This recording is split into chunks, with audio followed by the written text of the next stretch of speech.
Hello again, everybody. Welcome back to my playthrough of Touhou Project Wandering Souls. For anyone that is actually watching the two videos back to back, it'll only seem like a couple of hours, but for us it's actually been a couple of months for one reason or another. I've roped in Chris again, so I can kind of bounce ideas off of him, get his opinion on it. Alright, everybody. But yeah, been a couple of months. Partially my fault, partially his, I suppose. Things happen. You'll actually notice on my channel there are actually a few videos in between that couple of months, which are either side of this video, but I do intend to upload the two parts back to back. Yeah, I've actually did a wizardry playthrough, and I've been playing Final Fight LNS, which is completely unrelated to this, so I'll say no more about those. I've also had a chance to check up on some of the things I had literally no idea about. I'll get to those as the game goes on, things to do with the various characters and the various Touhou games. I suppose the first thing I should say is this is not simply a Ghosts and Goblins or a Ghouls and Ghosts scenario here. You don't simply go through the game a second time. It is very different on Chaos mode and much harder. You also get access to all the characters on this time round. As you saw from the first video, you've already recruited Sanae, who I already changed to. I basically dumped Sakura out the party. Apologies to Sakura fans, but she's not very good when it comes to crowd control. You know, Sanae is a much better character for that. She's a good boss killer, but not very good for crowd control. So, yeah, essentially, I'm going to be exploiting a few of the game's little quirks on this time round. Now, you could play it from start to finish, just like the first time round. There's nothing stopping you doing that. But unlike the first time round, there are no barriers this time round. So you are free to go to any level that you've already unlocked. Now, the difficulty will rise sharply. So if you went to Yukari's level, straight away you would instantly die, because all the monsters on that level would be 40 levels above yours. But they would be worth a lot of experience. But what I do first of all is I go to the Scarlet Devil Mansion, because there's a very important item that will make your life that much easier. I'm not sure what else I'd like to say about Touhou Project at this point that I didn't already cover in the first video. The first 10 minutes at the beginning. I'm not sure if Chris wants to add anything before we start. Well, I mean, for the most part, you're lucky if I can remember more than 5 or 6 characters from the Touhou Project. There's so many, and whereas it's a thing that's really close to Jeff's heart. To me, it's a game with characters in, so I don't really know that much about it. So a lot of this is as much learning for me as it is for anyone watching along, because you're talking us through it, and I'm as much a part of the audience as anyone else, except I've got the ability to ask questions as we go. Yeah, I can understand that. I mean, we were actually talking about this. Must have been a month back now, weren't we? About the number of games that Reimu has actually been in, and she quite possibly could be the most popular games character of all time. I mean, We did say, didn't we? Chun-Li. How many games do you think Chun-Li's been in? 50? All the various Street Fighter clones, all the various Pocket Fighters and spin-offs, and Zero this, that, and she's been in a lot of games, probably 50. But Reimu, how many games have we seen on the Moria Shrine that she is part of? There must be thousands of them. There is a lot of them. A lot. I mean, Touhou Project isn't in the Guinness Book of Records for no reason. Someone was saying today, funny enough, about I think it was Elden Ring, which is another game that From Software have just brought out. About the old strong female characters argument again. And I was thinking to myself, my God, these games, they aren't in the Guinness Book of Records like Touhou Project is. There's a reason why it's in the Guinness Book of Records, or the Guinness Book of Guinness World Records, or something it's called now, isn't it? Simply because there's so much of it. I had a quick look actually on Girlbado earlier on. There were 700,000 images to do with Touhou Project. 700. That's just unbelievable. Yeah, 700,000. Yeah, that's what it was. It was on Clownfish TV. Someone was talking about She-Ra, Nura, and the newer version. And they were saying it was like a watershed moment for cartoons, and it changed the face of everything, and it was popular. And I was thinking, aren't you confusing this with Demon Souls? Oh, not Demon Souls, Demon Slayer, Kimetsu no Yaiba. I mean, broke box office records in Japan. It sold like 130 million copies of the manga. And again, another Guinness Book of Records issue. I think that changed the face of animation. I think Americans are all too quick to forget that, well, the Japanese never do anything by halves.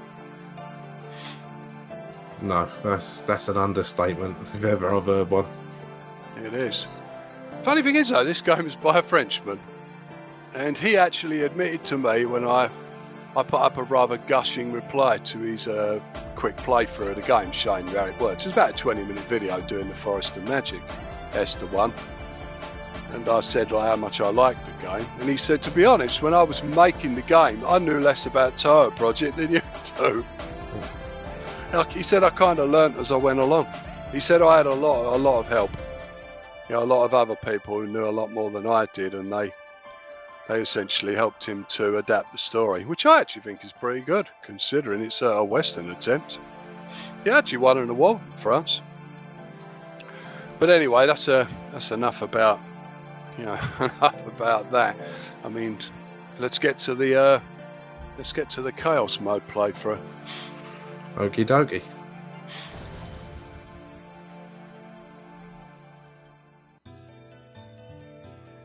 Right, we start in the Garden of the Sun. As you see, I've already switched to Sanae. So we got Reimu, we got Marissa, and we got Sanae. Right, so we go straight to the Scarlet Devil Mansion. Now, you don't have to do this. You could start in the Forest of Magic, do Misty Lake, but let's go to the Scarlet Devil Mansion, to the very last level. In other words, the one Romelia's on.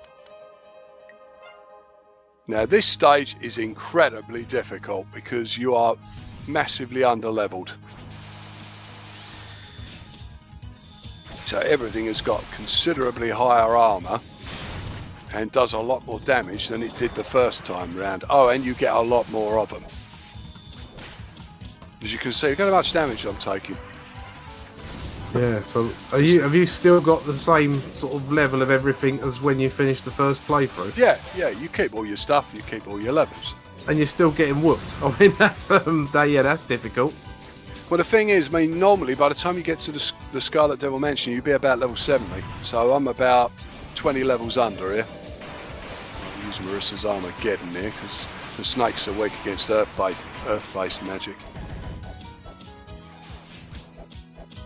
But yeah, you see, they're wiping me out damage-wise.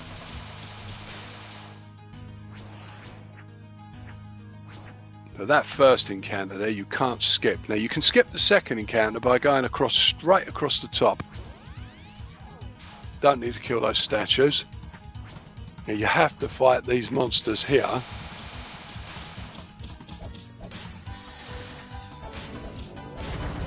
This is where the piercing charm is incredibly useful that I got on the Yokai Mountain section on the first time round, because the piercing charm, by now it's at 100%, which means you've got a 100% chance to ignore the enemy's armor on one character.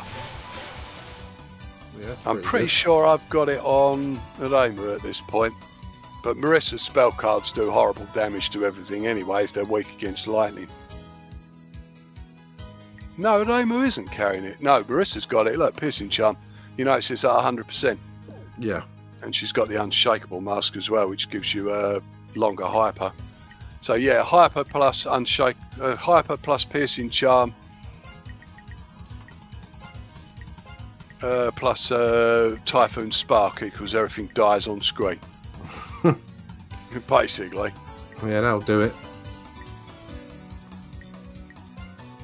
But I'm leaving that on. Well, you notice I've stuck the improvement and evolution charms on Sanae because her weapon is at literally level 0. So you want her weapon to grow as quick as possible. So Sanae is kind of a spectator at the moment. She's not much use to you. Right now you've got to beat Romelia. Now this is an incredibly difficult fight. Well, it's not an easy fight at the best of times in any Touhou game, is it? Yeah, I mean, you do not want to get hit by a Gunir spear here because if you do, it's just instant death for a character. So yeah, basically use your Hyper and just keep hitting her. Yeah, Night Raid's not too bad as a spell card. You can just dodge most of those bats if you keep running about. You literally just keep hitting her with everything you've got until she goes down. There's a reason, yeah, 4 of a kind, she's got the same spell card as Flan. You know she's hypered, which means now she'll take almost no damage, and if she hits you with that damn spear, yeah, the clones do die after a certain amount of time. All the bosses on the second time round all have much better spell cards. Yeah, that figures. Right. She's doing Night Raid again. Again, as long as you keep moving about, you can mostly dodge those bats.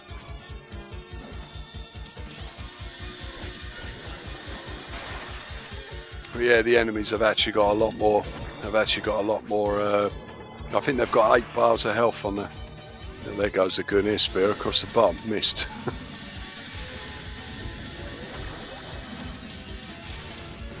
Well, you know, having played some of the Touhou shooters, I mean, the level of difficulty, it's got to be, innit? You know, you've got to get that right to make it a Touhou game.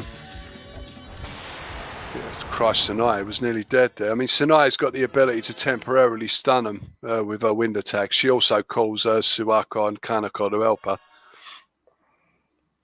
As one of her special moves. But there's a reason for beating Romelia. It now opens up a secret level. You don't have to do every level, just Romelia's one. But now, basically, you go to Flan's playroom. This is incredibly difficult. In fact, Flan is impossible to beat at this point. She will kill you with one hit. But it's not Flan that you really have to beat. You just need the item that's in her playroom. Oh, okay. It happens to be Reimu's ultimate weapon. Well, actually, it can be any ultimate weapon. It can be either Reimu, Marissa's, or Sakuya's. But Reimu's one is the best one. Yeah, those statues are kind of annoying. They're not particularly weak against anything, and they do hurt if you stand right next to them. So this method you've got of going to the mansion first, is that something you sort of worked out for yourself, or did you see it? Yeah. I'll give that a go. Well, I mean, it's true of all RPGs, isn't it? I mean, if you can skip ahead a bit and get a more powerful weapon or more powerful abilities, it will make the game easier. Look at that, it literally killed me instantly.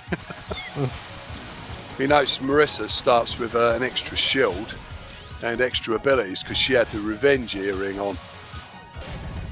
So I get some extra ability there, which will help. But yeah, it will not let you pass that room until all the enemies are dead. Some rooms will, most rooms won't. Right, now you fight Flan. You don't have to defeat her here, you just have to get 2 bars of health off her. But yeah, she causes incredible damage if you're close to her, so stay away from her. Her sprite actually comes from, well, you can see it comes from Mystical Chain. Yeah. Yeah, rainbow trap, she makes things appear on top of you, or they close in on you. The round ones like that, dodge that one.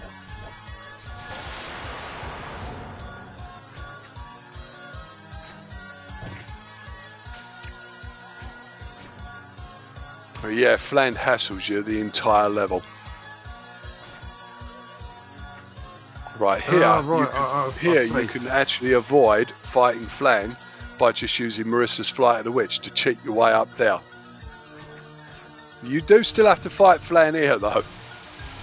She's still got the same 2 bars. She's kind of toying with you at the moment.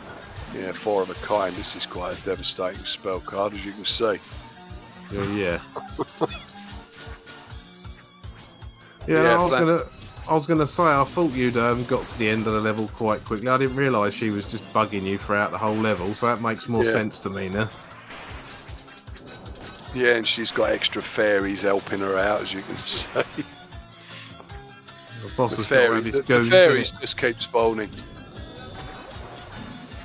Like, how many games do you see that in? You're fighting a boss and they have to have their little minions and helpers with them. Yeah. You can't do this on hard and lunatic. If you try to do this on hard, Flint will just kill you so easily. But you can do it on normal. I think I've done it on... I might have done it on hard. You can't get Suika though. Suika is like level 90. It is possible to recruit her early game as well. Right, that gets rid of Flint. Right now it gives you a choice between each of the ultimate weapons. You want Reimu's one, because Reimu gets the strongest weapon in the game. You know, basically the pride of the Hakare god.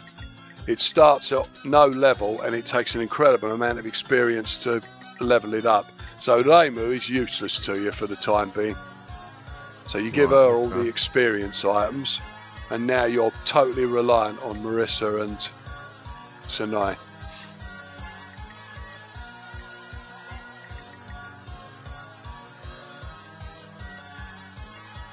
That's certainly one way of doing it.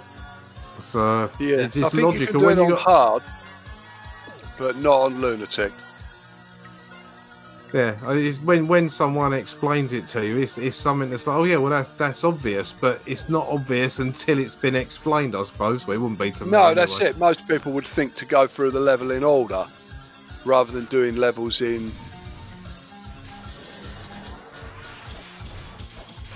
Rather than doing levels, you know, in a different order.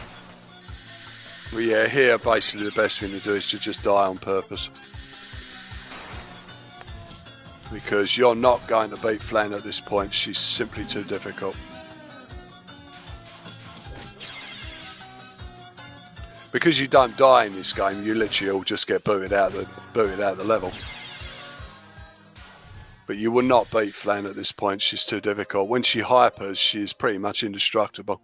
But the point is, you've got that weapon now, so you go back to the Forest of Magic, and now you do these levels. But you've got to do it with 2 characters, because you can't use Reimu because she's kind of useless currently. But Marissa's more than capable of wiping everything out, as you can see. I mean, I killed like two-thirds of the enemies there. So how does the experience power-up stuff that Reimu's carrying? How does that sort of like everything you kill gives you AP. And essentially that AP makes your weapon grow. So even if the character's not participating in the fight currently, I mean Sanai is participating at the moment, the other characters still earn the AP as well. Right, gotcha. Well, that makes sense. Sanai has got a very good, as you can see, she's got a good spell card. Sanai basically fires out an elemental attack, all 4 elements at once. So Sanai is bound to kill something. You notice I skipped all those plants there. Yeah. I mean, these enemies there are weak against fire, so at least one of your attacks is fire-based, so... You notice you're getting so many more enemies now. Yeah, it certainly makes more sense now, because I was wondering how you were going to power up Reimu's weapons without using her, but now you've explained it. Yeah. That makes a lot more sense. Yeah, essentially everybody gets the AP, not just the girl you're using.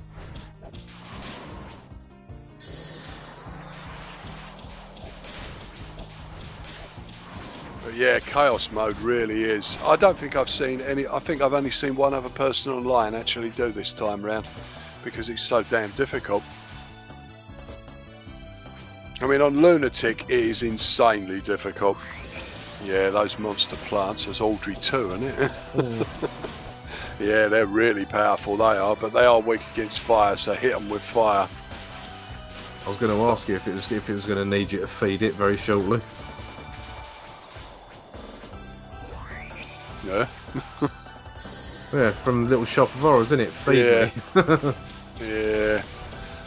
It's weak against fire, but it can stun you, and it can poison you. Well, as you can see, her health. I mean, look how long Sanaya's health bar is. She's got more health than anyone else because she started at level 50, and even she's getting wiped out. Look how short Marissa's bar is. Yeah.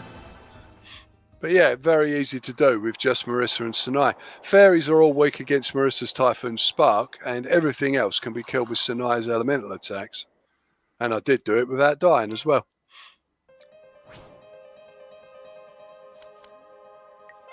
We're finishing Chaos Mode. Some stages have no conditions at all, you just have to get through them. But yeah, Marissa's Typhoon Spark is like kills everything on the screen. The same as Bloodbeam Festival, that will murder anything that's on the ground.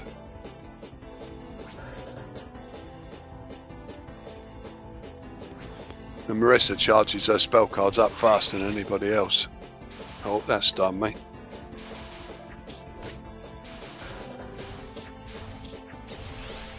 Oh, it's doing a good job of shooting there. Yeah, it is, isn't it? Oh, I fireballed him. Yeah, he has the ability to hyper as well, that plant. So, but Sanaya's spell is automatic. You don't aim it; it aims for you. A lot of the spells in this are auto aiming, which is very handy. It just means you have to activate it, and it will do it for you. Yeah, I can see how that would be useful. Yeah, that move's very useful. It takes 200 spell points or special points, but once it's going, it will wipe out everything. But yeah, you're very dependent on Sanaya at this point because she's got a very long health bar and she's got a lot of special points. You notice I'm not using the name at all because there's no point. You know, she's at level 1. Oh, we've got a spare item there, water fragment. Yeah, you start getting the elemental fragments now, which are the most powerful items in the game, but they're in pieces. Typically. Yeah, so you have to find all the pieces. The Void Amulet is the best one, but you don't get that until very late game. I mean, the water one is not terribly useful. See, Marissa, she'll wipe the screen clean. I mean, when I was actually watching another playthrough of this, you know, the person that was playing it didn't use Marissa at all, and I was thinking, why? That's just complete stupidity not to use Marissa.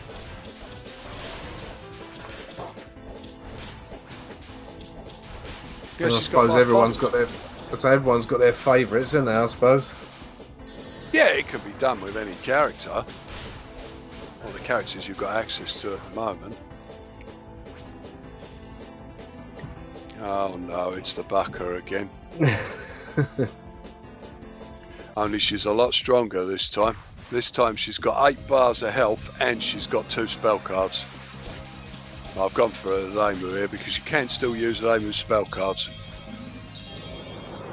And crystal bombs. But that's not too bad, they explode well out of range. Crystal bombs are the only spell card that actually hurts Chirinor when you play her. Yeah, she's hurt by her own spell cards. Just proving what an idiot she is. No, she's the strongest.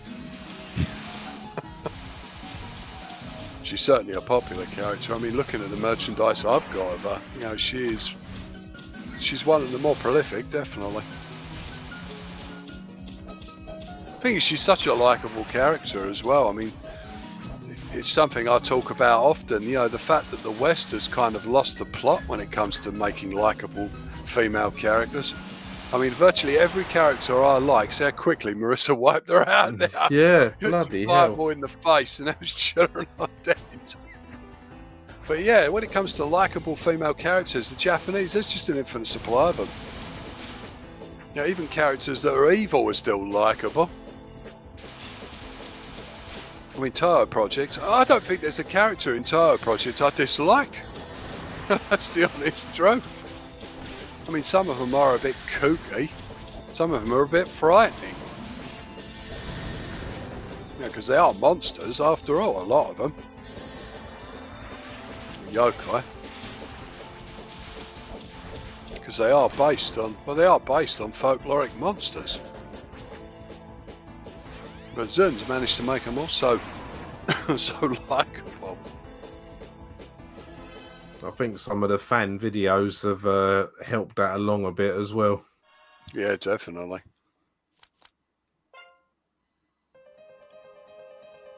Yeah, I mean, a lot of that stuff was how I kind of got into it. I mean, Legend of Flower Master was like kind of my first foray into Touhou characters in general. I mean, I saw a video on YouTube of Suika, you know, backpedaling, you know, against Yuka, you know, Miku Miku dance animation, and it was like, well, this looks nice. Well, what is it?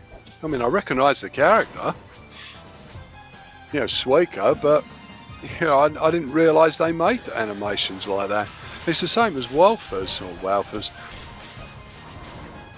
I think the first one of those I ever saw was like a Yu Yuka at the Reimu Burger, you know, where she was stealing burgers.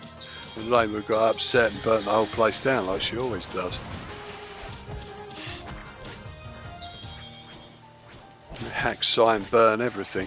It's pretty much the way it works in this game as well. Reimu's weak at this point, but when she gets her, once she gets her spell card, once she gets her Gohei at level 5, she'll be unstoppable. She'll have the strongest weapon in the game. She's got 40% evasion, which means 40% of the time attacks do no damage at all. She's always handy. I think only Yukari's got higher. She's got 60%, but you don't get Yukari literally to the end of the game. But yeah, you can skip all those encounters there. There's no need to fight anything if you don't have to. You can fight them for the experience, there's nothing stopping you.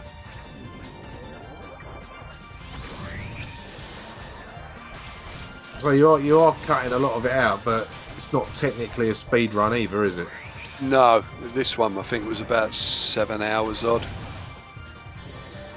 Yeah, it was 3.5, wasn't it? So about 7 hours odd. I've done it in less than 6. I think I've done it in 5:51. You know, on normal. So this is by no means a record. This was kind of a casual playthrough. I do make a few stupid mistakes along the way. I know I get killed by Pachu later on, which did waste some time. Yeah.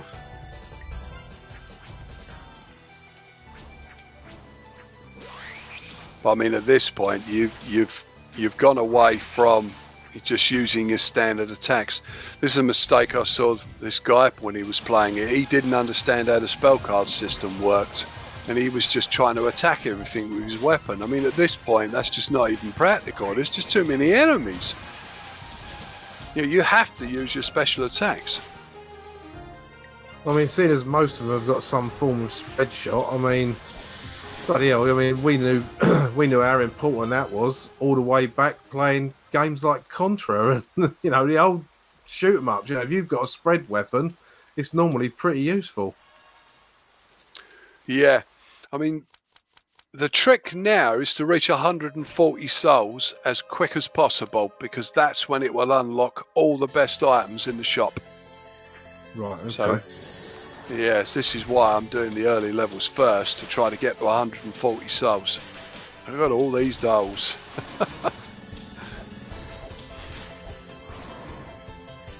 They didn't last very long.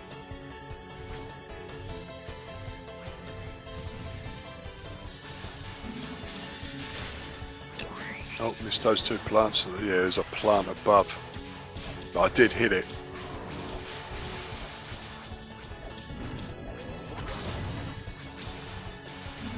But yeah, that's that's the point now. You essentially want to go through the levels and try not to mess them up. Because, well, I mean, it will end a speed run. If you mess up a single level, that's it. You know, speed run's over. Oh yeah, definitely. Because the time it takes to redo the level, forget it. A lot of it is down to how finicky the bosses are. I mean, sometimes the bosses they'll pull off their spell cards, or they'll move about a bit too much, and it will waste a lot of time. That you don't have to do this time because you've already done it. Well, you notice I flew over the top there, which skipped a battle out. I was just admiring the background behind there. I mean, that looks like a photograph of an actual sort of mystery sort of forest that's been colour treated. It really fits well. Yeah, you know from the games themselves, the shoot 'em ups, that Zun had a habit of using backgrounds that were a bit more realistic looking. Yeah, really fits though. Yeah, it's exactly what he's done here. Yeah, they do look. They do kind of add to the. They do kind of add to the aesthetic of the game. Also, I mean, the game was. Also, for a kind of like, you know, to all intents and purposes a platform game, having something like that really gives the picture depth as well. Yeah, I really like the design choice on that. Yeah, I mean, as I said to Esther 1, you know, I was surprised this game weren't more popular. I mean, he said it was pretty popular. You know, it won an award, and it had a fair amount of downloads from RPGmaker.com. Right, Alice, you don't actually recruit her, but this time she's a lot more dangerous. You know, she's much more likely to use her spell cards. And she's got 8 bars of health. In fact, all the bosses now have got 8 bars of health.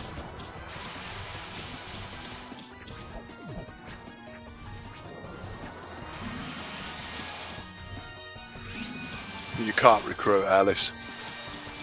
Not unless you use the hacked version of the game. Yeah, Marissa's Flight of the Witch. If she goes right through an enemy like that, all the stars hit them simultaneously, which will do incredible damage. Yeah, finish without dying. Oh no, finish within 6:30. That was a time limit one, that one. And that's it. Slowly adding up, aren't they? Yeah, I missed a soul there. There's a reason for not doing that level. There's a hidden stage on each section now. I already did the Flan one. Well, I didn't do the Flan one, did I? I just got the item. You notice how there's now 2 barriers. Yeah.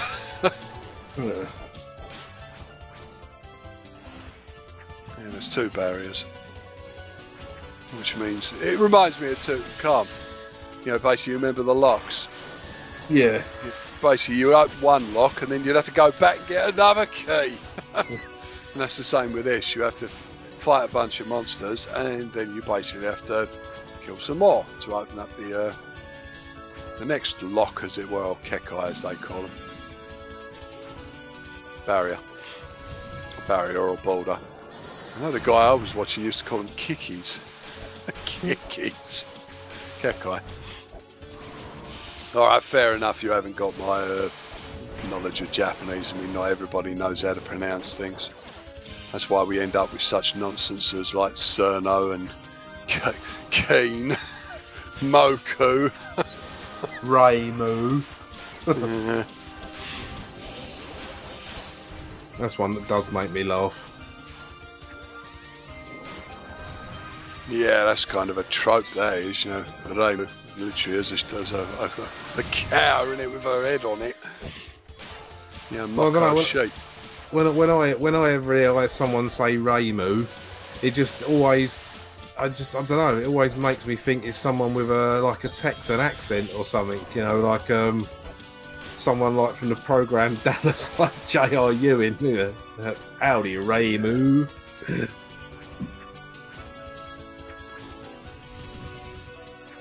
But yeah, the truth is, Chaos Mode, all you're doing is you're just getting a lot more of everything now, and everything does more damage. I mean, here, this bit here is like, I used to call this bit like fairies descending from heaven, isn't it? Because they're coming down the screen rather than just appearing. You know, as soon as you wipe them out, look, more are just keep coming down from the top of the screen. Yeah, it's not as heavenly this time round, is it? Well, no, it isn't. Look at all that crap flying around. Yeah, you just have to keep using your special skills and keep moving about, because otherwise that thing that's shooting out them bullets, it will keep targeting you. If you stay in one place for too long, you're dead. Yeah, that's what I mean when I say about them capturing the essence of the shoot 'em up. It's stuff like that, you know, focused shots that shoot at you rather than a predetermined sort of like pattern. It's not random. Yeah, that's it. Yeah, some enemies aim at you, some shoot randomly. You know, some have spell cards, some are weak against certain elements. It is very much well, it's like the Vagrant, isn't it? The game I was playing. It's essentially that kind of game. It's more like an arcade adventure. It's a platformer and it's got shoot 'em up elements and it's got RPG elements and it's a lot more involved than it appears to be. I mean, first of all, you think, oh, it's just a beat 'em up, you know, smack the fairies, isn't it? Yeah, I got caught by that laser there. That didn't half hurt. Yeah, on Lunatic, that laser, you can't block it. It just will break your guard instantly. So you have to keep moving.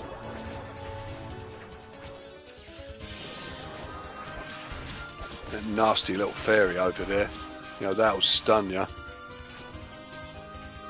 See, I did block it there and it took half my guard off me. Yeah, these are blue lizards, they are kind of strong. And they can heal themselves as well. Oh, that killed me. Hell.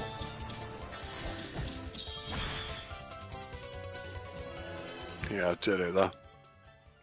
Yeah, it killed Marissa outright. I did. Marissa's got the worst defense in the game, mainly because she's got the strongest spell cards. But I only needed to do it without spell cards.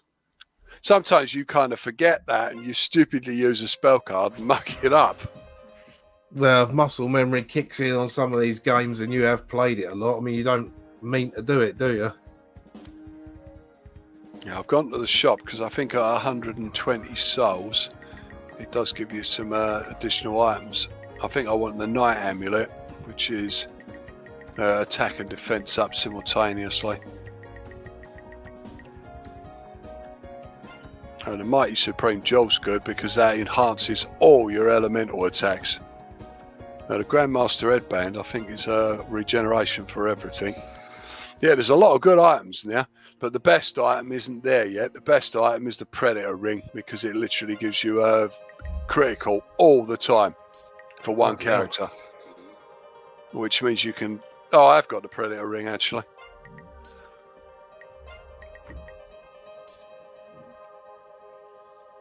But yeah, the Grandmaster Headband, it makes all your it makes all your bars recuperate 20% faster.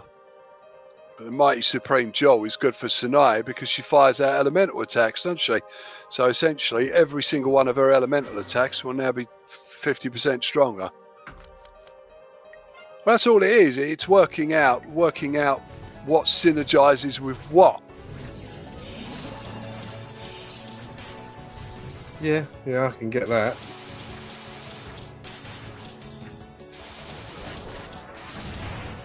You know, that is basically what it is. It's working out what synergizes with what. It's not just a simple button masher, definitely not.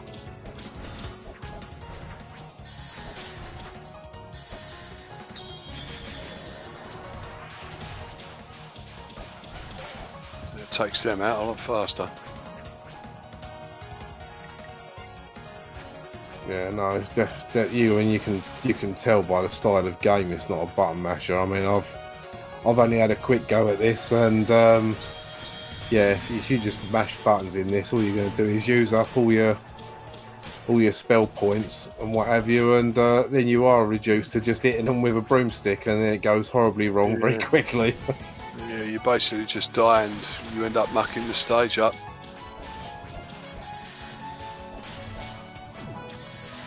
But yeah, the thing I do like about it is, you know, the enemies waste no time at all in attacking you. You notice things appear and they're instantly ready to fight. There's no delay at all. The fairies are shooting, everything's shooting. It's a typical. It isn't like a lot of games where the enemy will be sluggish to respond. I don't think I've ever played an easy Touhou game. We're underwater here, which allows you to skip the overhead section.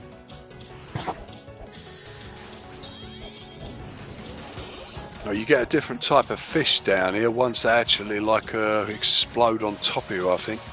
I don't think you get them at this point though. You just get the standard ones that shoot water at you. They're bad enough. Yeah, those nasty little fairies keep healing everything as well, which is annoying. They often sit elsewhere on the screen so you can't see them.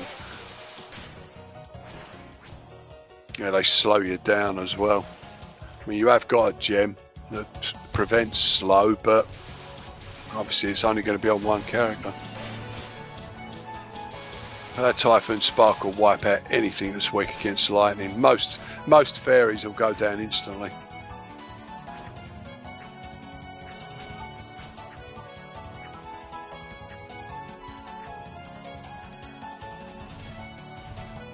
Yeah, I'm clearly waiting until they send in.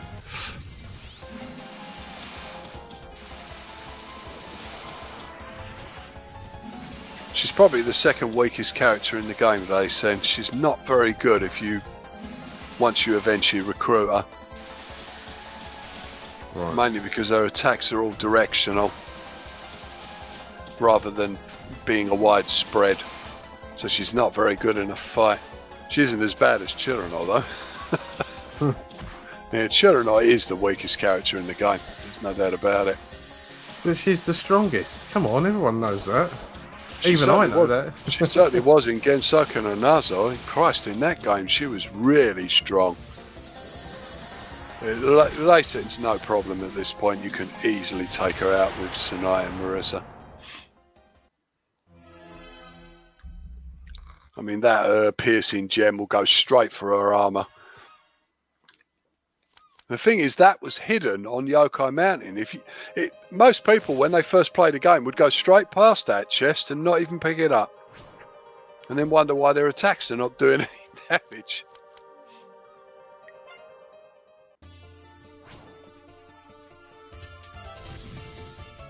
So yeah, essentially you do want all the hidden stuff. It all gives you an edge.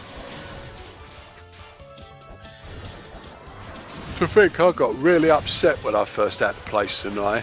I said that in the first video, didn't I? When I first got to the bit where it makes you play her, I got really upset. So who's this girl? I don't want to play her. It wasn't until later on I realised that she is an integral part of the game. The Damon's weapon's at level 3 now, so 2 more levels.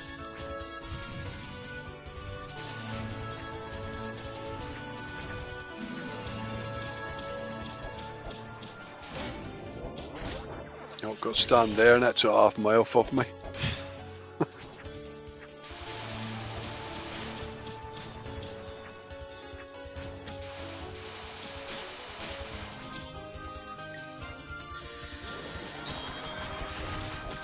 There's definitely some haphazard dodging you're performing there. Yeah. Well, I'm sure you'll make up for it. Those enemies there you don't need to fight. And basically if there isn't a boulder you don't have to fight them. Oh, and we fight Shadow Chironor. Yeah, you don't actually fight a standard Chironor. Well, you actually fight 3 Shadow. You fight a lot of Chironors here. But they're weaker than the real Chironor. But they've still got her abilities though. Except for her spell cards.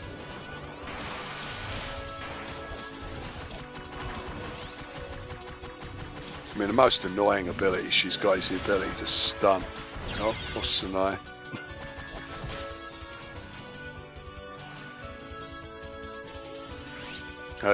You can kill the enemies coming out of that warp if you want, but there's no necessity to do that. But Reimu's already level 3, so she's already got Hakare amulets. Not Hakare amulets, Fantasy Seal. Fantasy Seal is pretty good against stationary targets. You can just chuck a load of them through it and murder it. And it don't use many it doesn't use many special points. But Reimu gets more special points than anybody else. Hers charges up extremely quickly.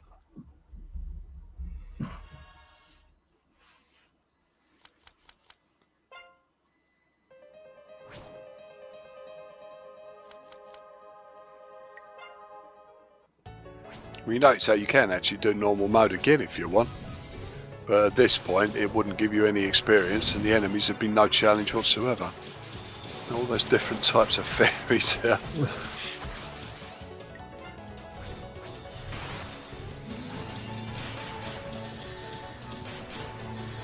Yeah, you can literally murder an entire screen full of enemies with Marissa, as you can see. Yeah, they say it didn't pose much of a problem, them ones.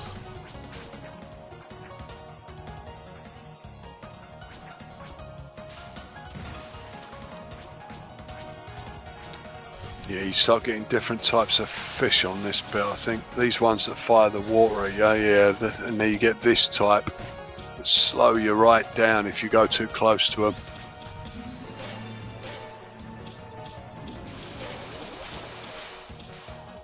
Yeah, they fire out that green, well, it looks like green water, which is actually air-based rather than water-based. It causes a lot more damage.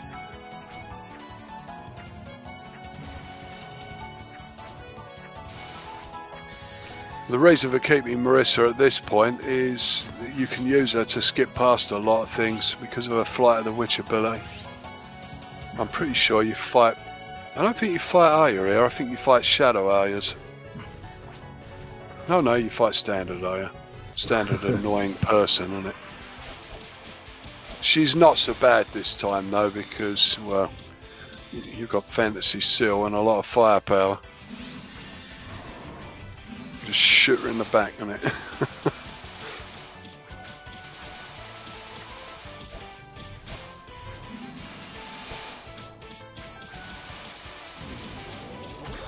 I mean, Aya's only really got speed on her side. She's probably the best character to do Yokai Reunion with, though, very late game, simply because she can hit everything on the screen at once. Yeah, with Piercing Gust. Yeah, I can be honest. As usual, you know, for something that's chaos mode, you are making it look a bit easy. I mean, you've had a couple of characters drop, but even so. Yeah.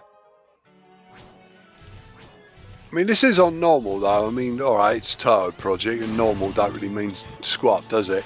But yeah, you play this on Lunatic, and like, you can die on the tutorial level. Yeah. That's how bad it is. You know, because the things really do a lot of damage.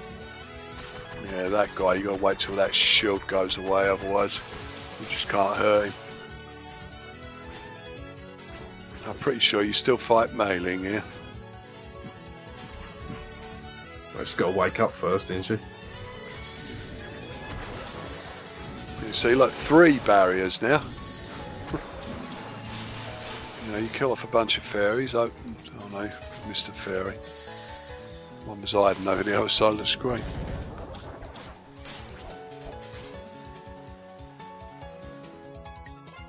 Yeah, you've got to get through 3 barriers. There's 3 lots of enemies.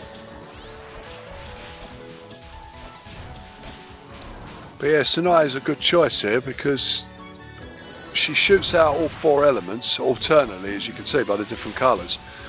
But every enemy has got an elemental weakness of some kind. Most enemies have got an elemental weakness.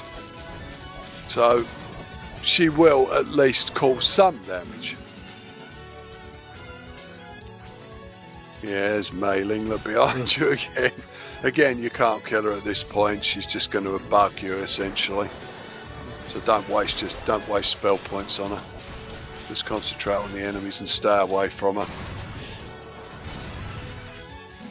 You can't recruit mailing.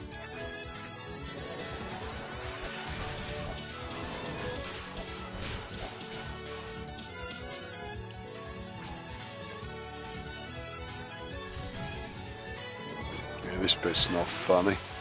You get caught by both of them, that's instant death. Yeah, throw out a lot of stuff. You get like 4 of them eventually. Oh, joy. Yeah, it's a case of late game, you know, especially the Heaven stage right there, because the Heaven stage is unique. You need 170 souls to unlock it.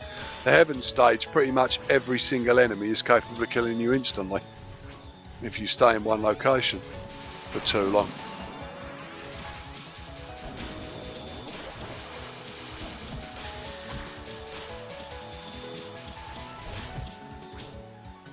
So there's more of them there. 3 of them this time. Yeah, mailing's the least of your worries. Well, there's certainly a lot of stuff that needs avoiding while you're playing this. Yeah, you definitely can't just sit still. Right now you fight mailing, but she's got 8 bars of health this time. Killed me instantly. Yeah, she got that kick on palm right in my face there.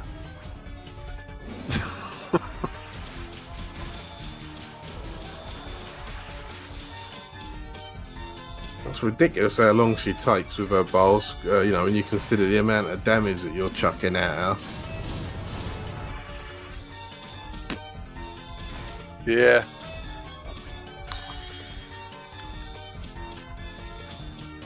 That's an annoying little spell she chucks out. It tracks you around the screen and it stuns you. Yeah, you get that king on palm in your face now. That's like the blazes. Yeah, she stuns you as well if she kicks you.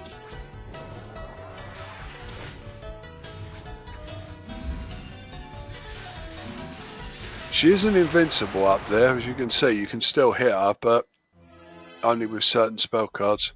Uh-huh.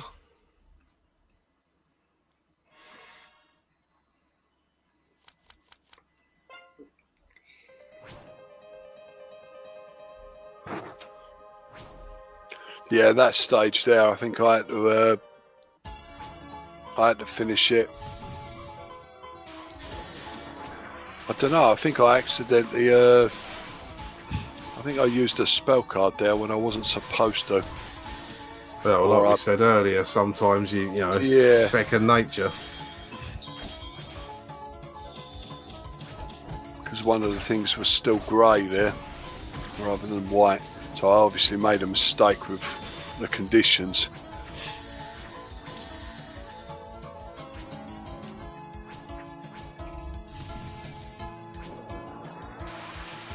But yeah, they didn't simply make it a second trip through, or like to say, Ghosts and Goblins, where it's exactly the same. You're just going through the game twice. Yeah. It isn't any harder on the second time round. But no, it's a lot harder.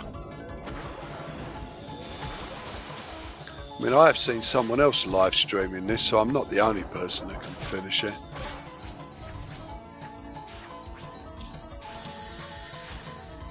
But because you effectively don't get lives in the game, you can just keep attempting the rooms until you succeed. I mean, a lot of people would quit in frustration. Like that guy that took 20 minutes to do Suwako. You know, I mean, I'm surprised he kept at it, to be honest. It's because he didn't understand how the spell card and the item system worked. He was just simply trying to, well, punch her, you know. You're not going to beat a boss that way. Yeah, you have to use your special skills.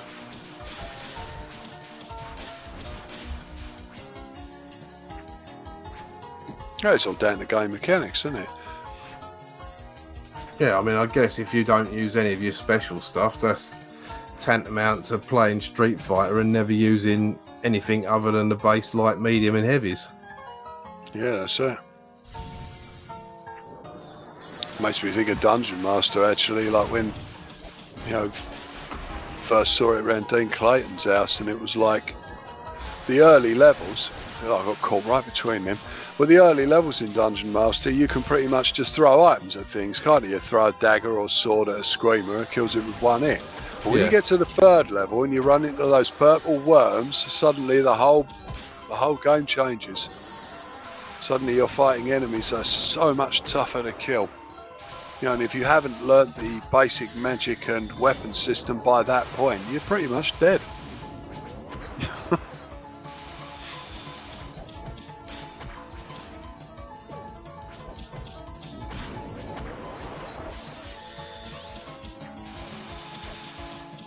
At this point, Lamu's got like level 4 now, so you've got Fantasy Seal is good against fairly slow moving enemies.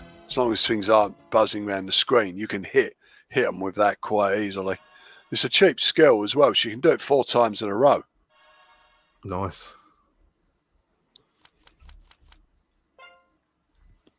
But you do need at least level 3, I think, on your weapon to use that.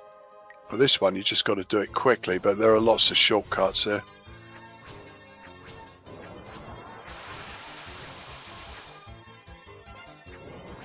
You don't want to hang around in that room because it starts spewing cards everywhere.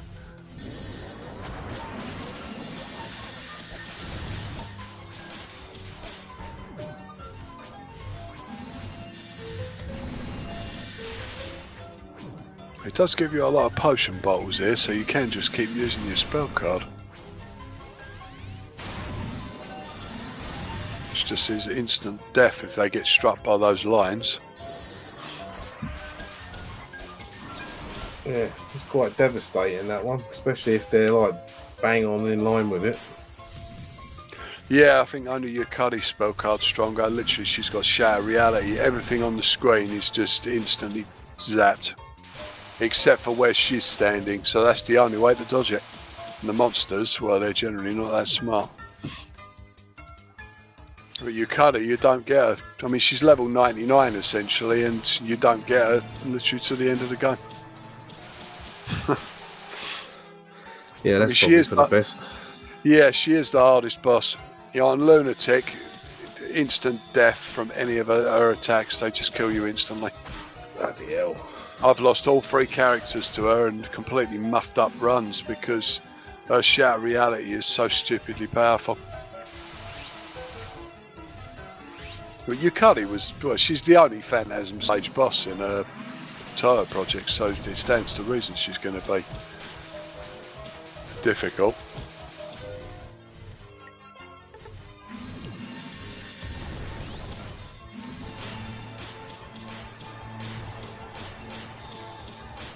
That gets rid of most of the stuff.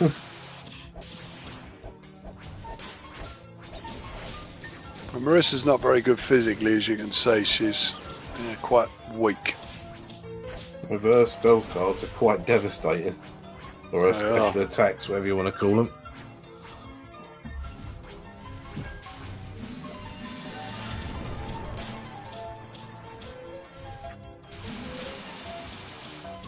Yeah, especially when it keeps giving you blue bottles like that. Yeah. Oh, Pride of the Hakurei God just reached level 4, so 1 more level. Yeah, it goes up quicker than you'd expect, doesn't it? Yeah, I mean, the thing is, she's got like both the evolution and AP charm, so they make her weapon grow faster and they make her level go up faster. It's typical of any RPG. You know, essentially, it's all about synergy, what works to get what items work together. You know, what characters are good at what. You know, it's the sort of thing that most people just don't. Well, as you point out about me, I tend to think about that stuff in great detail. Well, yeah, I mean, I've always said, you know, when someone talks about a game, you know, I'll say, well, it does help, you know, someone that can complete it, meaning you. And they'll be like, well, how does he manage to complete these games? And I just say, well, it's because he learns the games inside out. Once you've learned them inside out, it's a bit like Neo seeing the Matrix, isn't it? You can see where all the exploits, without any cheating at all, but you can see all the exploits are. And like you say, all the synergy of things working together. Like when you're playing this, and you're saying, oh, Sanai is really good against ground-based creatures, and this is good against slow-moving. It takes a lot of gameplay to learn that and to be able to remember it and pull it off all at the same time. I've got a lucidity ring there, which I think stops drain. And vampiric attacks. There aren't many of those in the game, I don't think so.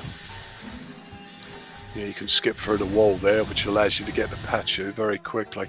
I'm pretty sure I screw this up. You have to do this without dying this stage, and I'm pretty sure she dies just after I do. The Pachu is very slow. She will stay in one place and, well, sometimes she'll teleport, but she's got very powerful elemental attacks. You can't recruit her either.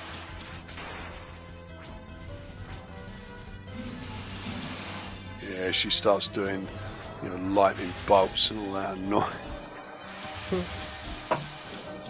those annoying bits and bobs.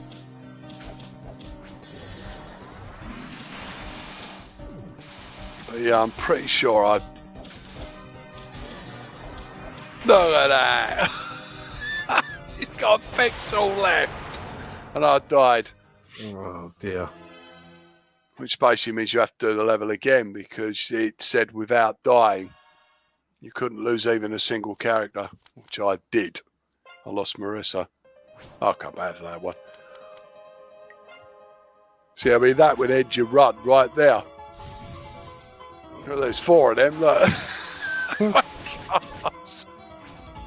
Oh, it gets worse later. I'm pretty sure you get 8 of them shooting at you at once. 8 of them? Bloody hell.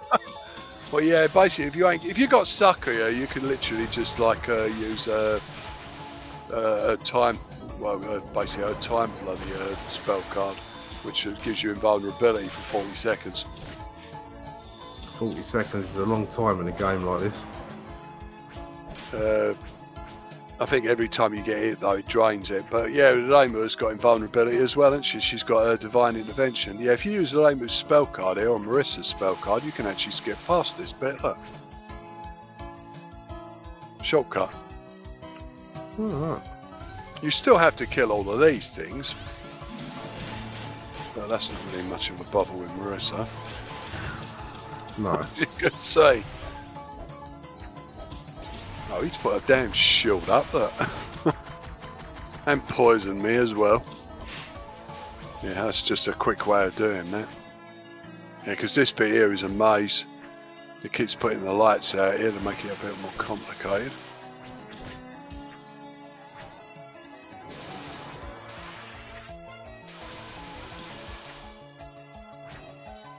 Oh, I got through that.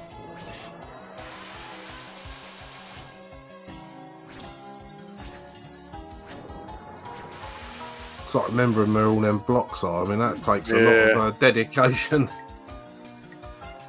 You have to fight the Shadow Suckers again here, I think. Remelia's there. You can actually avoid some of the fights in the game by simply recruiting the characters early. Like if you actually defeat Flan, Remelia joins your party, and when you get to this point, Remelia isn't there because you've already got her in your party. You can't have 2 Remelias.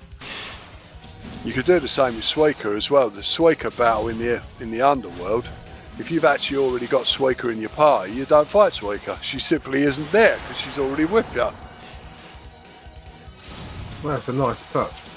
So you can actually avoid some fight. Yeah, you can bash them up well fast.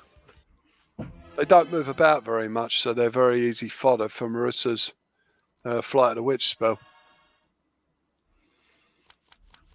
Yeah, which is pretty much Stardust Reverie. But all I'm doing at this point is I'm doing the quick ones, trying to get to 140. Right. As quickly as possible. With Yokai Mountain, now it starts to get a bit nastier. These green fairies are pretty much, well, they're resistant to lightning. Alright, you can still kick the crap out of them with Typhoon Spark, because Marissa's got the piercing gem, or the piercing amulet. Yeah, those plants there are kind of annoying. They fire whirlwinds here.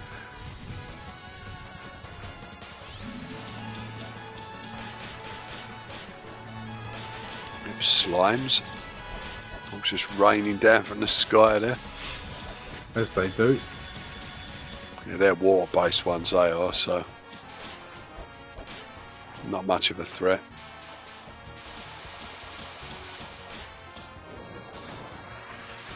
Yeah, they're wind-based. Oh, zap me with lightning now. That stung a bit.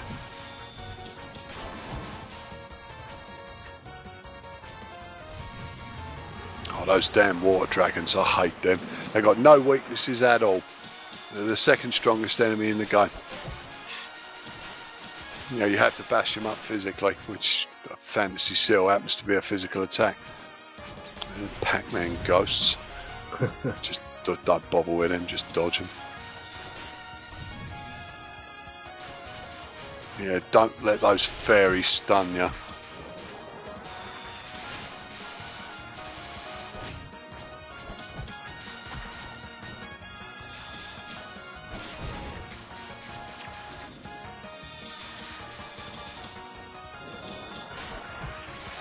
I do like the artwork on some of the big monsters in this. I know they're taken from many sources, but they all really fit.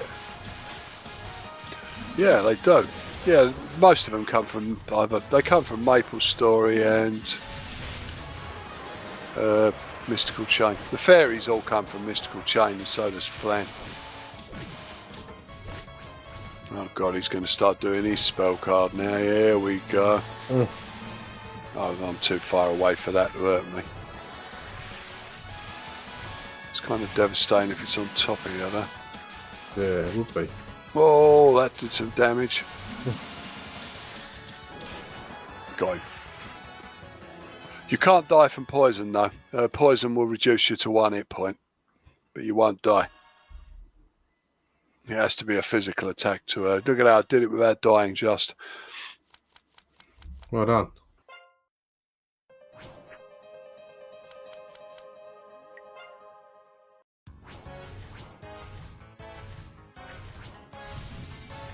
Certainly getting through the stages here. Yeah, this is all kind of going through the motions here at the moment. It doesn't start to get really tough until the heaven stages now. Oh yeah, 'cause this looks really easy so far. Yeah. Well, it's Touhou, what do you expect? I had somebody the other day asking me to do the hard missions again in Maximum Impact 2, you know. And I said, you might as well just ask me to complete like Touhou 12 on Lunatic. Because it ain't going to happen. You've already got a video of them up, didn't you? Easy missions, yeah. Not the hard missions. The hard missions, you have to do it, but with specific characters. Oh, yeah. I couldn't even get past level 5. I mean, seriously, I just don't think people really get it, you know. I mean, I'm 52 years old. You know, I've got ME. Some days I struggle like to get out of bed. You know, and you expect me to like do a 2-hour kumite, you know. Right? What the hell? You know, I'm not flipping 20 anymore. Christ, I mean, I used to spend all my waking hours. They said that in that video, didn't they? You know, when I did that competition, I spent all my waking hours playing computer. I did. I used to spend my life in the arcades. That's why I laugh at these gaming journos. You know, actually having the audacity to call themselves gamers. It's like, my God, I was playing games before you were even born. I look at most of these people and I just think, like, why should I listen to you? You know, one thing about Julian Regnall, besides the bizarre haircuts he used to have, I never had any doubt. I never had any reason to doubt his veracity. If he said a game was good, or he said he could play a game, you know, I would say, yeah, I believe you. Yeah. But these people, it's like, oh, isn't the latest Pocket Monster game difficult? I'm thinking, you are kidding, surely. Yeah, you do realise that game is aimed at, like, children.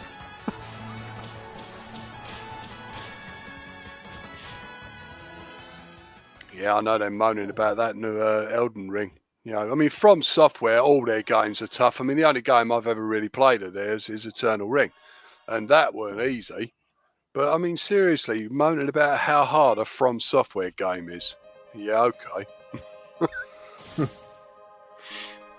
It is like moaning about Touhou, isn't it? Saying, oh, they're hard. Well, of course they're flipping hard. You know, Zun, he worked for Taito. He basically made a living making shoot 'em up. So that music is his passion. I mean, Certainly I've heard of Touhou music. Yeah, I don't think I've heard of. I think Touhou should be a genre of music in its own right. That's his definite passion. I think the games were really just a way of showcasing his music. Yeah, that's a valid point. Yeah. I mean, I don't think I've ever heard a tune that I out and out disliked. I mean, I've certainly got my favourites. I did actually make a top 10 list, but I haven't really got the footage to make a video out of it. I've only really played 5 of them. I mean, seriously, you know, some of them, like, you know, UFO, Touhou 12, Christ, I just don't see myself ever completing that game. Not even on flipping.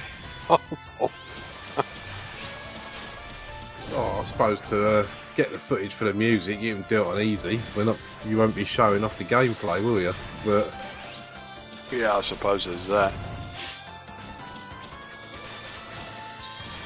I mean, most of them I can do on easy. You know, some of them I've done on normal. Some of them I've actually, I think, so a couple of them I've actually got to the last level on hard. But Lunatic, forget it. yeah, just as an FYI, as they say these days, if you've never played a Touhou shooter and you're thinking, well, you know, what's so bad about easy? Easy on Touhou is like hard on everything else. That's true, you know. I think like some of the toughest arcade games, even things like Dodonpachi, don't compare to Touhou Project. Not on Lunatic. I mean, seriously, you play Legacy of Lunatic Kingdom, Touhou 15, and on Lunatic, it is insane. You know, I've seen it. I've seen people that are really good at shoot 'em ups, and they struggle like hell with it. The thing is, it's kind of nice. It's kind of heartwarming, though, that Zun, when he's asked to play his own games, he's terrible at them as well. I mean, he was asked to do like the last words on like Touhou 8, Imperishable Night, and he died instantly. So he can't even play his own games. He's made them too damn difficult. I mean, I know my brother doesn't like bullet hell shooters at all. I mean, I suppose for me it was the characters that drew me in, and the music. The games are okay as well. They certainly test your metal. Yeah, I'm rubbish at them. I mean, I can get reasonably far in a first loop of Dodonpachi, but no, not Touhou Project.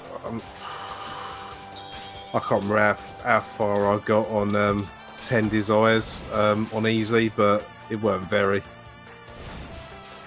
I don't think you ever got past Kyoko, did you, on the second level? Probably not. Yeah. But I know my limitations, and yeah, I probably could chuck a lot of time at it and memorise the patterns and probably become, you know, fairly reasonable at it, but I just haven't got that kind of time. I mean, blimey, look how long it's taken me to be able to manage to do another like 4-hour video. Yeah, that's it. I mean, it's the main reason why I don't live stream or anything like that. I couldn't do it consistently. I mean, I look at Al and Michael and all of those that I watch their channels, Iconoclast and that. I mean, they're putting up stuff every other day, sometimes daily. I just can't do that.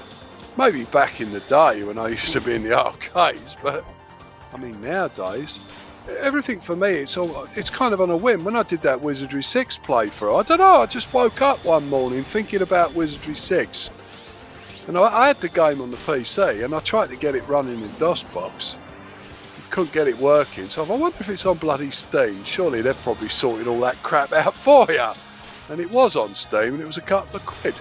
got Wizardry 7 with it as well, which I was never really a fan of. I never got into the 7th game. I gave it a quick run through, and I thought, screw it, I'm going to put a recording up. Killed the sound because the sound's damn annoying. Yeah. But that's like the videos that I put on my channel. Aside from the ones we make, that are pretty much we kind of plan them. Most of my stuff like that Commodore 64 arcade series, I just had an idea one day. You know, you see all these comparison videos, and I thought, well, why don't I just do Commodore 64 ones? And I think I've done 9 of them now, but it's just finding the time to record the next one. So putting something out or streaming daily, I just haven't got the time. You know what I'm like for having things to do. Plus having a job as well. You notice that previous level where you normally fight Sanaya, she weren't there because you've already got her in your party. Yeah. If you haven't got her in your party, though, as in you went back to the Garden of the Sun and you switched her back to Sakuya, you would have to fight her. It's like, don't ask me why she goes from the Garden of the Sun and goes back to where she was on the mountain, but she has to be in your party if you don't want to fight her. So that's a good way of saving time. Yeah, definitely. You know, making sure you've got that character in your party. Yeah, these fairies are really irritating here because they randomly put invulnerability shields around enemies. They only last for 5 seconds, but if they put it around a powerful enemy, it means you can't knock them off. Yeah, these things are annoying. They make ice appear out of the ground. Yeah, those little fairies there, you want to squash them as quick as possible.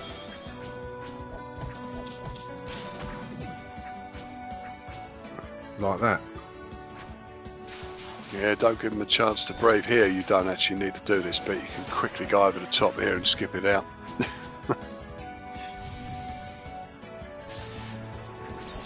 Oh, this bit's nasty. Get a lot of little fairies and that thing in the middle. Yeah, I've just seen how many fairies appeared. Yeah, you want to get rid of them because they'll just keep healing the other fairies and they'll keep... Yeah, you get cards flying through there. So, I mean, the last thing you need is then putting a shield around one of them green ones. Because he's got a spell card of his own. Oh, I actually stopped him doing it there. We got 4 of them. So look, divine intervention. Makes the aim invincible for 5 seconds. Yeah, that was just about long enough. That's good. Well, that weren't bloody good, though. Yeah, that didn't go so I'm getting smacked in the face. Yeah, if you muck it up, you're better off to go back out of the room and try again. Because you've got to get across there before that appears.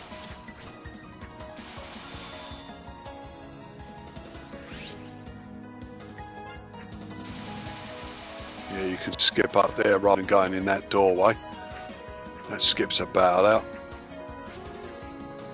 You want to try to take advantage of everything you can here just to avoid fighting things. Oh, I hate those dragons. They're strong and... They're not big enough, are they? Yeah, they're not weak against any particular element. I mean, you'd think they'd be weak against fire, being a water-based monster. Yeah, they don't have mash of them things, look. Bloody hell. Yeah, I mean, even with the levels and equipment I've got now, they still really pile on the damage. And this is on normal. You imagine what it's like on Lunatic.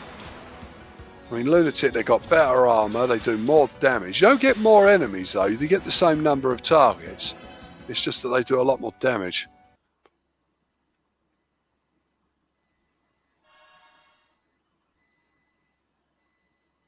I mean, I can still play these games on a good day.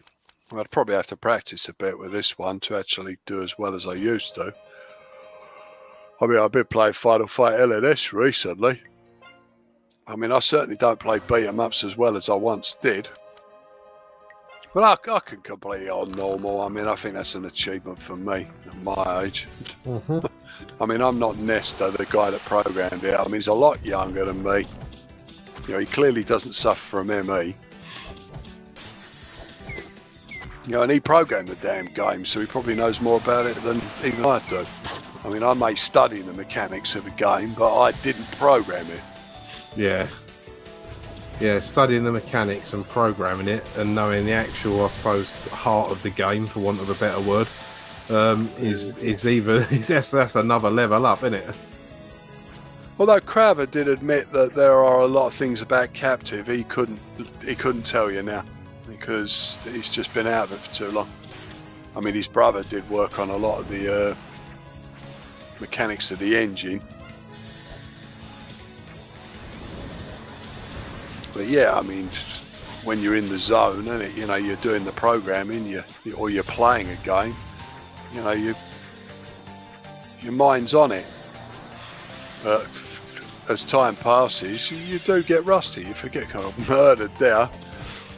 Yeah, those things are really annoying. They basically shoot out little rings, and the rings don't do anything until they change colour, and then they all pile towards you. They all pile into you. Yeah, them falling rocks don't help either, do they? Yeah, it's those things there dropping them. No. I think it's got the, I don't know what it is, a crotch groper in here. That's what it looks like. No, they assault you, they do. I don't know, it's about nose height, isn't it? I don't know, they all come from Maple Story, those enemies, so don't ask me what someone was thinking when they created that monster. Well, it's probably supposed to be a horn rather than a crotch groper, but yeah, I can't. It's a fairly good name for it. That's up there with your nose monster on Monty on the Run, that is. Yeah.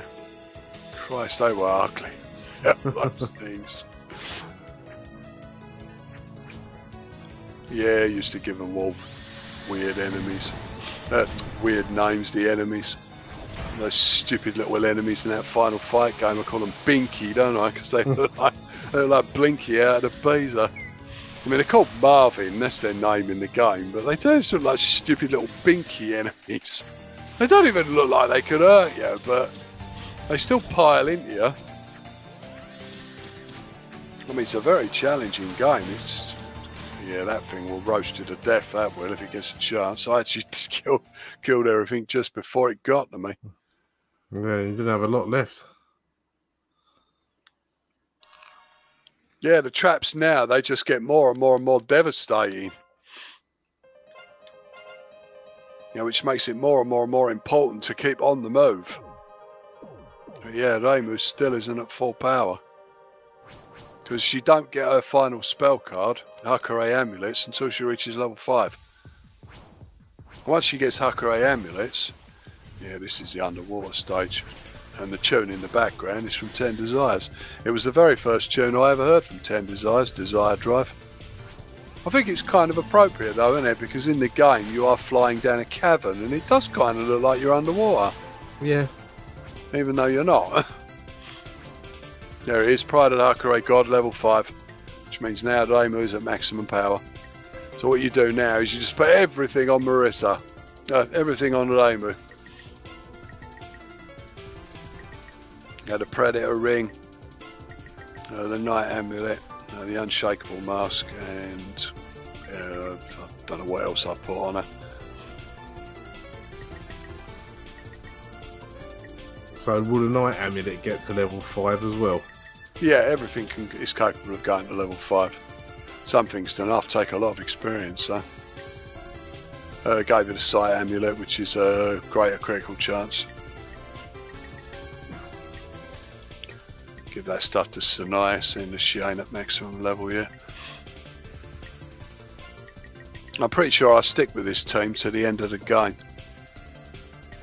You know, even though you do unlock a lot more girls.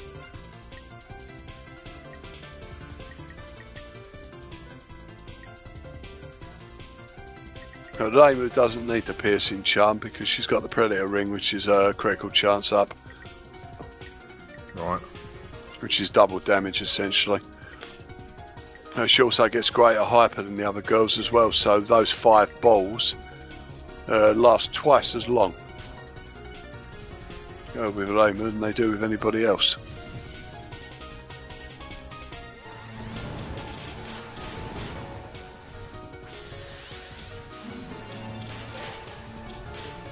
there's those propeller fish, isn't it?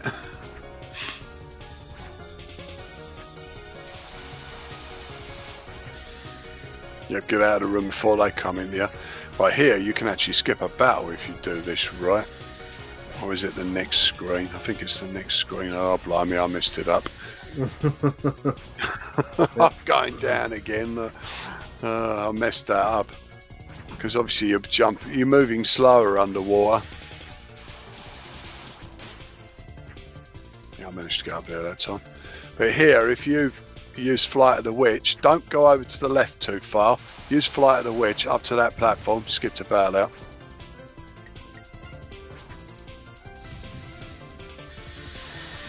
You start getting the dragon speed. Don't matter now. You got Huckleberry Amulets, which is pretty much the strongest spell in the game, or the strongest special skill. Your home's in on targets and it's fire based.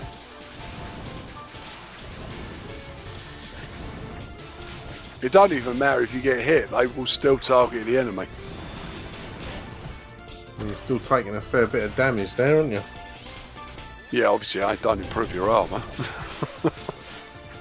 Only your attacks.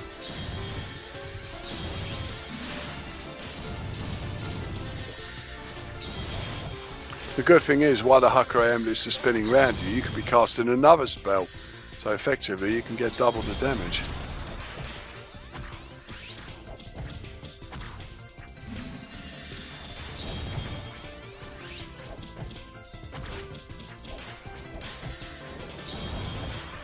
Yeah, but you do get a lot of enemies here. And that's it.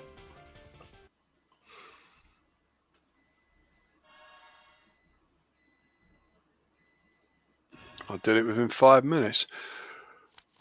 Yeah, not too bad at all. Yeah, I mean, the times aren't very tight. Not even on Lunatic, you know, you can still do it within the time. You know, it's not like you're going to do it with like 1 second to spare. You do get plenty of time. Do it with one character. Yeah, that's going to be a challenging one. I'm pretty sure I've got 140 souls now. Oh no, I got 128. Oh, where are we going now? Oh yeah, basically I'll try to get Suika now. This is extremely difficult, this bit, because this is literally the last level. It's Yukari's stage. So to get through this stage in one piece, but the monsters here are worth an incredible amount of experience. But you start getting shadow monsters now all the time, which are not weak against any particular element, only physical. Yeah, you got damn Oku's showing up here as well. Shadow Oku.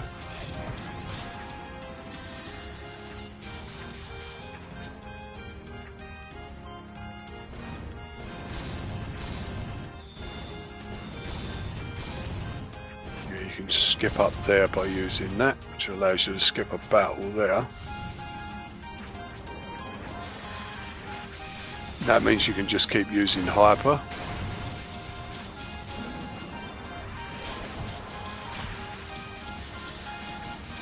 You see how slow those 5 balls are emptying?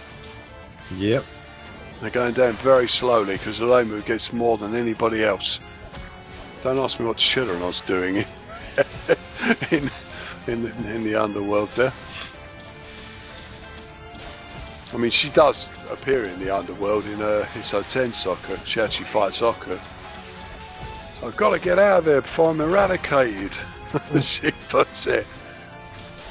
Yeah, because Oku likes like, oh, it's something cold detected in the reactor. I better eradicate it. Yeah, Chirano does escape. Yeah, Marissa basically told her that's where the Daidara Bocchi was. It was down there, and she ends up fighting Oku. She comes out and then runs into Alice and ends up fighting the Goliath doll instead. Yeah, Hiso 10 Soccer is hilarious. Yeah, Touhou 12.3. I think Mailing's the star of that game though, because she was the only one to get a unique story. But yeah, the enemies here are worth a lot of AP though.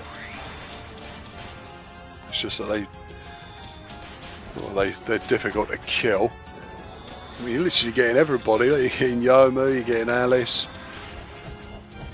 Yeah, so certainly a lot of them.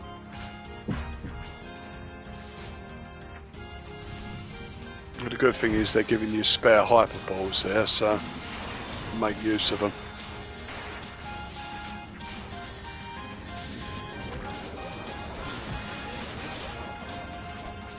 But yeah, basically, if you haven't got the piercing charm at this point or the predator ring, look at the damage they're doing.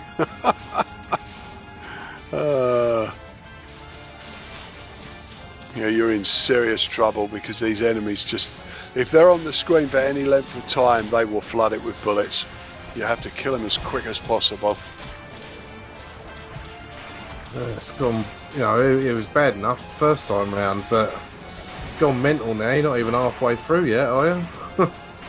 No, I've got 130 souls, I think. You've got to kill a lot more of them this time as well. As you can see, there's 17 enemies to go. Yeah.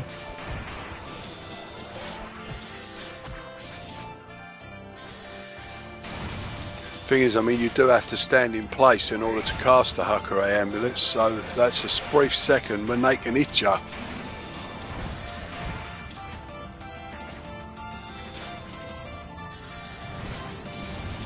I know, even with hyper, they're still doing all that damage.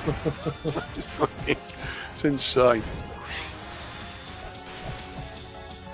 Yeah, without hyper, you'd just be dead, you know, instantly, because they just do too much damage.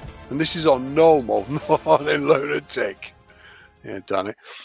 You get a lot of AP there, though. So it really powers your weapons up considerably. And I did it with one character. But Lamu's the only one that can do it, because Marissa, once her spell cards are burnt, you know, Marissa's defenseless. Because she doesn't, well, she hasn't got very good physical. But yeah, the reason I did that one is because it opens up the secret level. Now, if you can get through this, you'll get Suika. Right, okay. But this is a very tough stage. That area where you could go down to the left there, that's where the Void Shrine is, which is the strongest essence in the game, but you need all 4 pieces first, which I haven't got any of them at the moment, I don't think. It's the best amulet in the, well, it's the best essence in the game. It gives you 100% ignore the enemy's armor, and I think it gives you a critical and hyper. It's in Marissa's dead already. She ain't got the defense.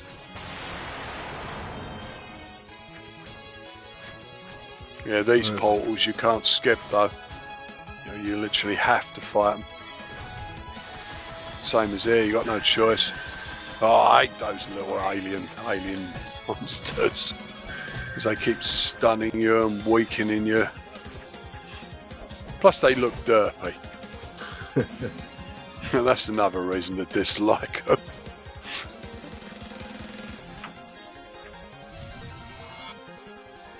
Yeah, they're the chests I haven't done this level before, have I? So, divine intervention, so they can't kill me. You can see all that junk flying around. Bloody hell. You can't guard. If you attempt to guard in place, it will destroy your guard instantly and you die.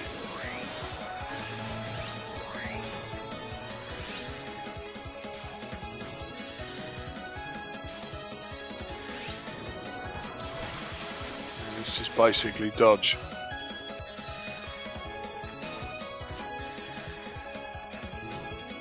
This is literally a time limit. You have to survive for 30 seconds.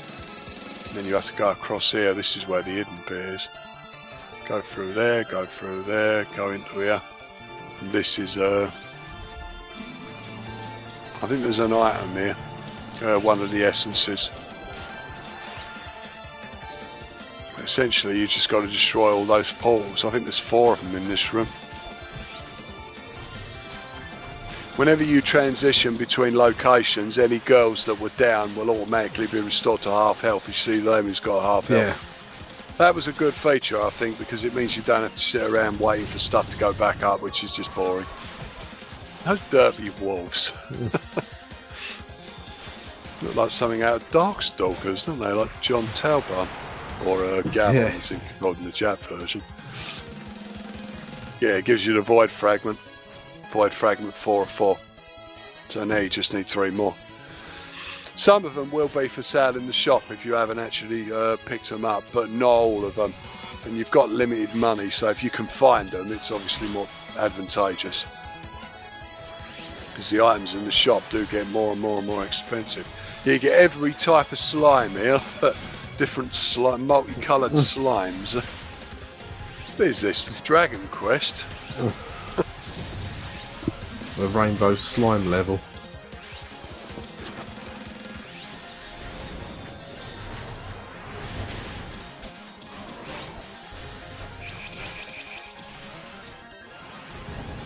Yeah, it's just chaos, these bits are. The sheer amount of enemies that he's chucking at you.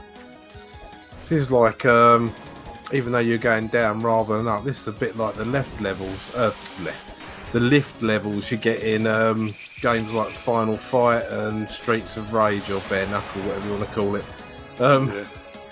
And it is, it's like the obligatory lift level.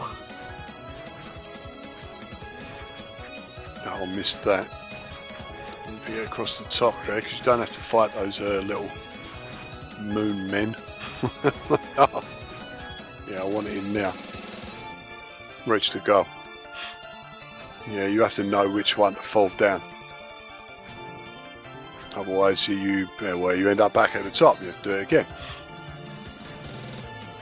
Luckily, I kind of memorised it. Oh no, I guess I screwed it up. Yeah, you have to do it again. Obviously, again, that's wasting time. Yeah, it's nice to know you're not completely infallible. Yeah, I mean, when you do a speed run, speed runs, I mean, anyone will tell you speed runs are like 99% not fun.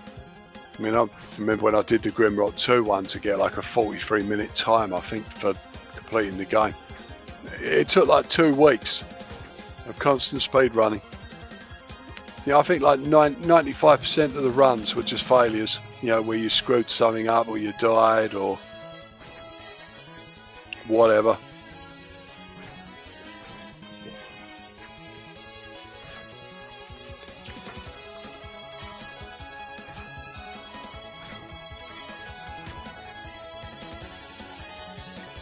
Yeah, this is basically the end, yeah. Yeah, this is, they chuck everything at you. Every single enemy in the game. Well, that's always useful. First of all, you get a few fairies, and then you get some wolves, and you get that thing. It's like an over-evolved tardigrade, doesn't it? Yeah. Oh, one of them little creatures that can sort of live in a vacuum, live in anywhere but the middle of the sun. Yeah. Sacred tree. Get rid of some of these. I mean, that's earth-based, so that will, well, it'll take out any of the enemies that walk on the ground.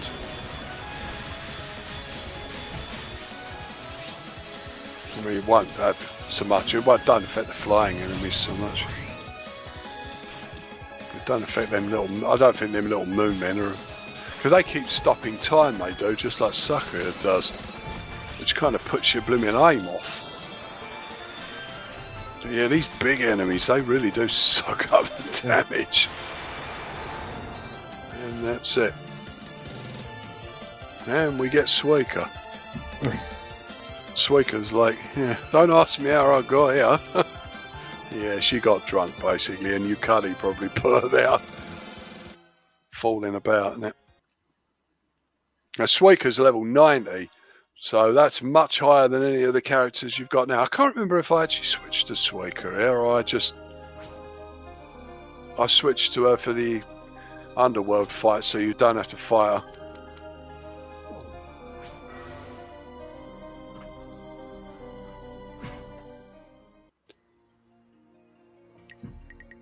I got 132, I need 8 more.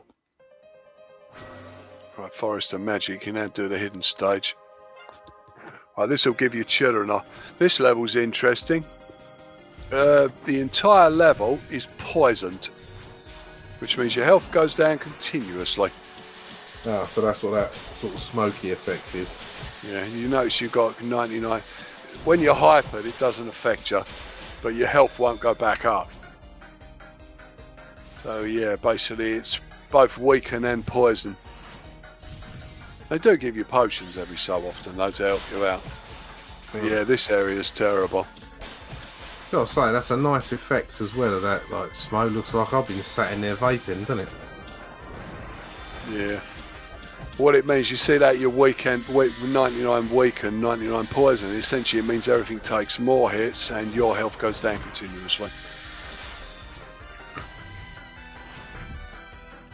You do get the occasional potion from those crystals.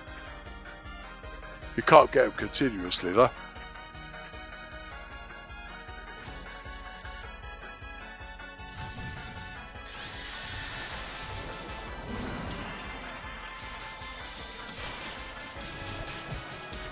This area is not fun at all because constantly draining your health. I mean, you're not fighting particularly powerful enemies here. You know, you are fighting the Forest of Magic enemies. Yeah, and you're fighting against time and your life going down, aren't you?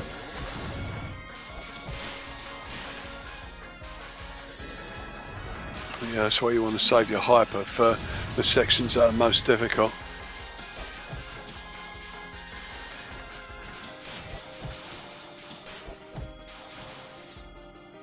Yeah, if something's weak against fire, it will go down incredibly quickly.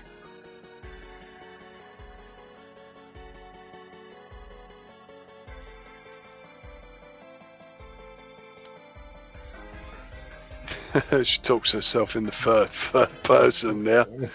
Yeah, that's obviously a nod to the fact that the Japanese do that. They often use their names in place of I or you. In fact, the word you is very rude in Japanese for the most part. You're better off to say the person's name. Or just not say anything at all. You know, because it's because you're elevating yourself above the person you're talking to the minute you say the word you. Well, you know my limited Japanese, so I can count to 10. I think if I was going to go to Japan, the thing I'd say most is, do you speak English? Eigo no hanashimasu ka?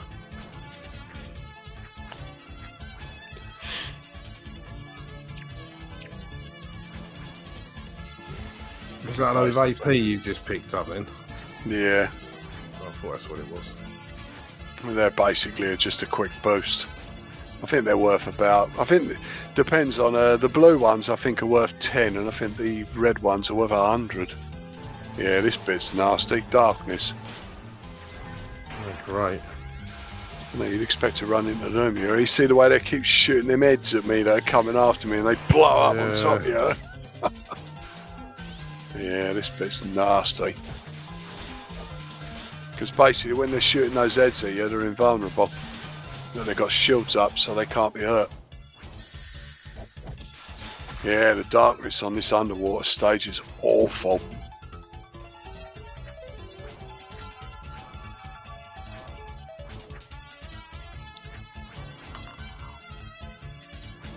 Again, it's a case of knowing where to go. When I first got to the underwater stage, you know, the first underwater stage, I thought, oh crap, you know, am I going to run out of air and drown? But no, it's not that kind of game. It's a hidden section there.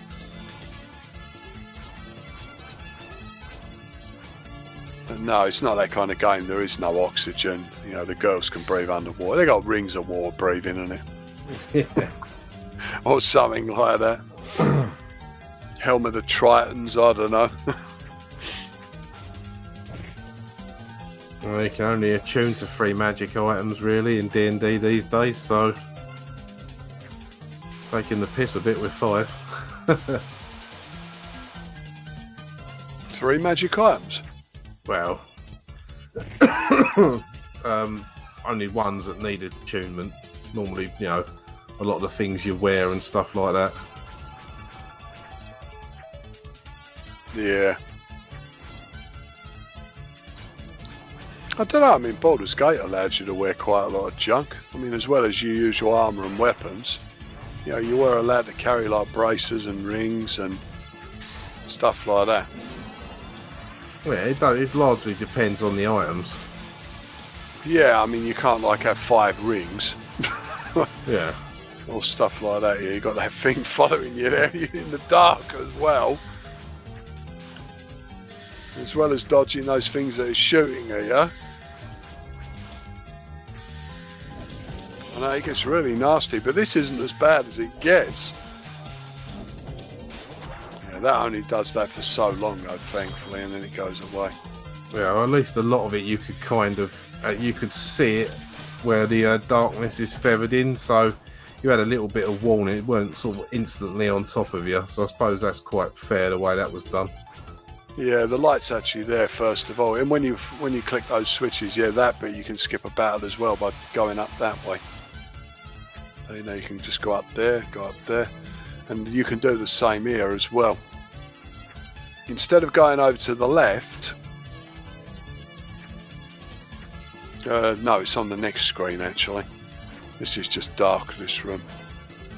On the next screen, you can actually skip an entire battle out. As long as you've got Marissa in the party. Don't go over to the left, go over to the right. And it seems like, why am I going over there? Well, if you do Flight of the Witch, then quickly change to the Rainbow, and then go like that. Yeah, that's it, you skip the entire battle out, and that's a really nasty battle, that is. You get a ton of those exploding fish, and I mean, if you can skip it, skip it. Well, yeah, I mean, it's, you know, it's not cheating. That's a, I don't know if you'd even class it as an exploit. That's just using the noddle, isn't it? No, I saw Esther One do it in one of his videos. Well, so he I made thought, the game. Fine, if the programmer's going to do it, then so fine. Yeah, why not? I think he did point that out, that you can use Flight of the Witch to actually, you know, get to areas you normally couldn't reach. What recruit they send there?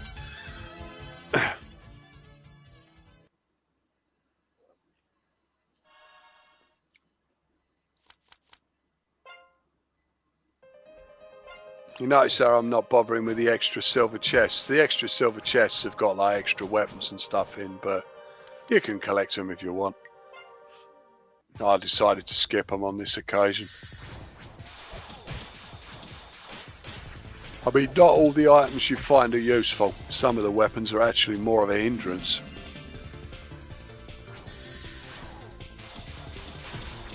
Well, yeah, I suppose if for the most part you've already got the best weapons that you use, then yeah, I mean, I've got my weapon now, so yeah. I mean, Marissa's one isn't as good, and Sakuya's. Well, the trouble with Sakuya, as I said, she's not a good crowd clearer. She's good against single targets, so good boss killer, but not very good against the game itself. Even Esther One admitted that. He said he probably should have given Sakuya some more area of effect spell cards.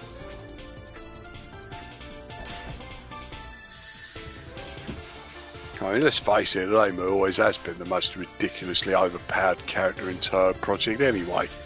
I mean, she's even Zun calls her the cheat character, because she's got homing amulets, hasn't she? I mean, Marissa's the character you play if you're really skillful at Touhou Project, because she's got a massive hitbox, and she moves way too quickly. So you keep bumping into everything. But now at Reimu, she's got homing amulets, and she's got a tiny hitbox.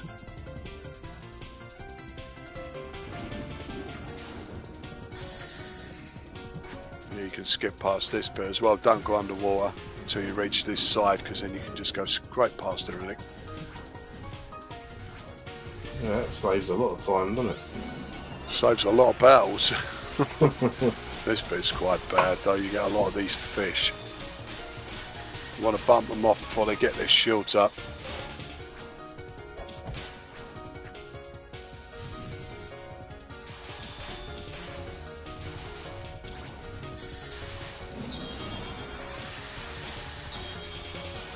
preferably before those fairy silencer, because with the fairy silencer, well, you can't use your spell cards. You can still use your special skills, but you can't use your spell cards until the silence wears off, and there's no way to get it off you either, unless you're hyper. That's a relatively easy level with what I've got now. I mean, Reimu's so overpowered at this point, because I've effectively got a weapon you normally wouldn't get until the end of the Scarlet Devil Mansion. So all I'm going to do... Yeah, I've got to redo this level because I've got to do it without dying. I died, didn't I? Yeah. Mailing shot me in the face.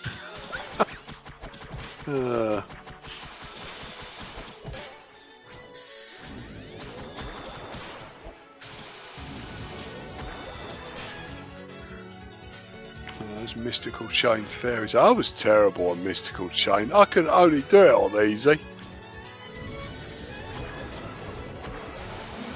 And the thing is, you can't actually complete the game fully if you play it on easy. You have to play on at least normal to get the hidden character Mystic Records. And I can't do it. It's the fact that you have to keep swapping between your two characters. You've got kind of a slave and a master, haven't you? While the slave is not in use, that character can't be hit. So you have to kind of do moves with one character and then switch to the other character, do moves with them, and you use them in tandem. And I just couldn't get used to the mechanics of it. Oh, Mailing's following me around again.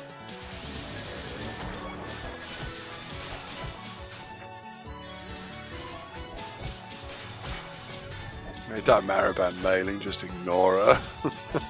Everyone else does, isn't it? There she comes again. I mean, that's not canon though. I mean, Zun never made Mailing lazy, and he never made her, you know, sleep all the time. That's the fan base that did that. It's a bit like Alice and Marissa, isn't it? You know, shipping them together. I know you hate that word, but again, that's a fan base thing.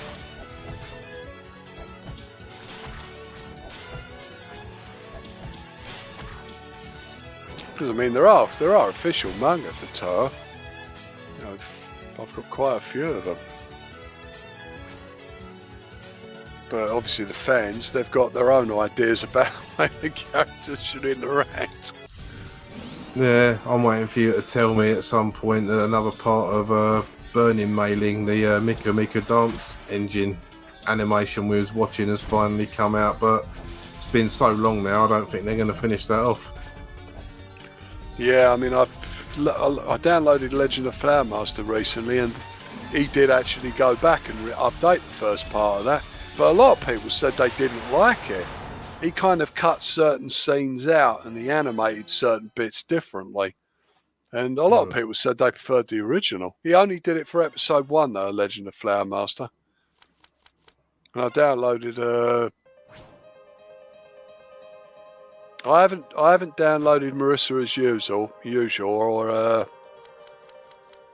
Please Teach Me Reimu. I'll have to get those at a later date. But the Mika Mika dance stuff is really impressive.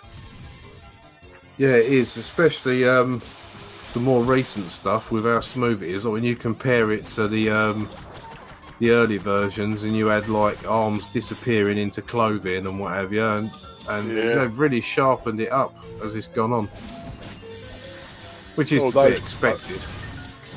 Yeah, those books there aren't fun. They can literally cast death sentence on you, which kills you instantly. Oh, that's nice of them. I think you get 3 seconds to kill them, otherwise the skull just kills you. Yeah, this is Pachu's level again, isn't it? That I screwed up before, because I died just before she did.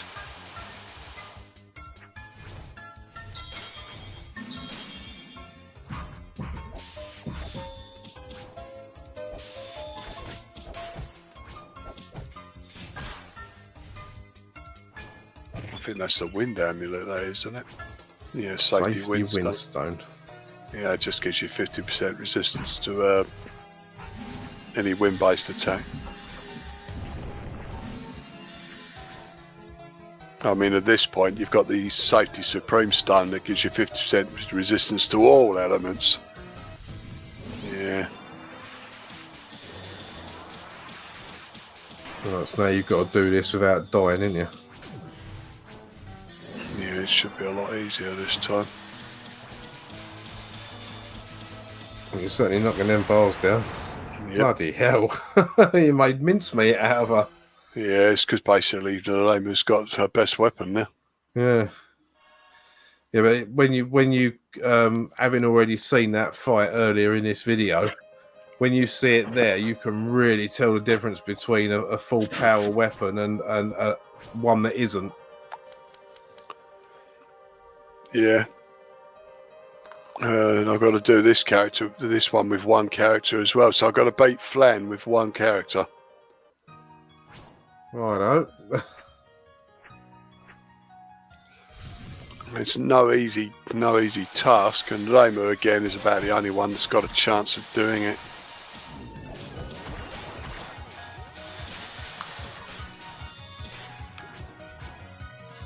Well, you can't. Can you change characters as you go through, or have you got to do the whole level with just one You've got to character? do the whole level. If you change character even once, that's it, you failed it. Right, okay. I didn't It's know not if you just meant a the case whole. of dying. Yeah, I didn't know if you meant the whole level or just the fight with Flan. So yeah, No, bloody whole hell. level. So yeah, that makes it extra tough. You don't recruit Flan either. Well, you couldn't anyway, because her sprite is obviously the sprite from Mystical Chain. No, you recruit Romelia instead. Romelia's okay. She's good on the early stages, not so good towards the end of the game. Yeah, basically there's a hidden soul there. You have to kind of go down, skip over like that. You know, only one of these chests has got what you want. All the others are full of, well, rubbish. That's the one you want. It's not random. It's always the same one. If you open the others, monsters come out. I think there's some coins there as well, but you know, avoid the rest. Yeah, that's what I'm on about with you memorising these things. I mean, how many times did you have to do that until you got the right one? Well, you end up fighting a lot of extra monsters, basically, if you get it wrong. Right now, if you got to beat Flan. Right, it should be a lot easier this time. Yeah, I'm looking at the energy bars flying down there. Bloody hell.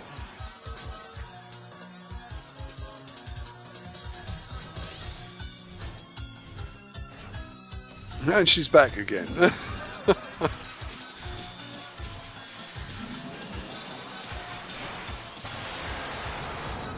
And she's not back again. You grab some extra power balls there, isn't it? Right, now this is the final battle. Now she's hypered, which means your attacks do a lot less damage, but her attacks do a lot more damage. I mean, a direct hit from that one there, Rupture, that'll kill you instantly. And obviously there's fairies being summoned and...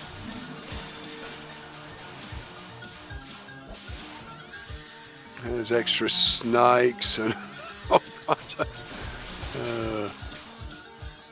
Obviously I've got a lot stronger weapon, which do help. Yeah. But the first time you beat her, you simply can't beat her. It's like you entertain Flander, so I'll help out on it.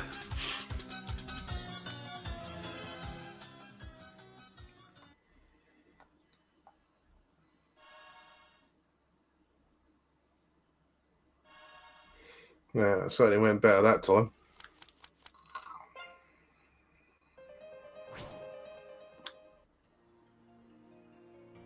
There's still one missing there. But I've got 142 souls, which means now you can have all the best stuff.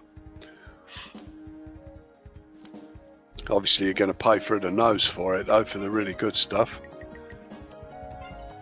So you see you've got the wind fragments, the water fragments, you can actually buy them all now. Seal of Awakening, the Diamond Earring, all these things essentially there are the best equipment you can get. You notice you also add the attack up and defense up right at the bottom that you could pay for. That gets increasingly more expensive. You get those late game, just to put your attack up. The Diamond Earring, if I remember right, is useful for Marissa because it makes your magic go up really quickly. No, actually, I think it gives you instant cast on your spell card. Instead of charging your spell card, it's just instant cast. Yeah, that's a good item. That's the first thing you want. Void Fragment. Because this is the strongest essence in the game. Oh, yeah, basically you give that to, someone. Because obviously you've got to grow it first of all, because it's only at, it's at level 0 currently. So give it to someone that's carrying the experience items. That makes sense. I got the wind one as well, because the wind one's pretty good, because that'll enhance Marissa's Typhoon Spark. The fire one's okay. The water one I don't think is particularly useful, because you don't use water spells at this point. And the earth one is by far the most useless one. It's only really useful for Sakuya because her shield spell is earth based.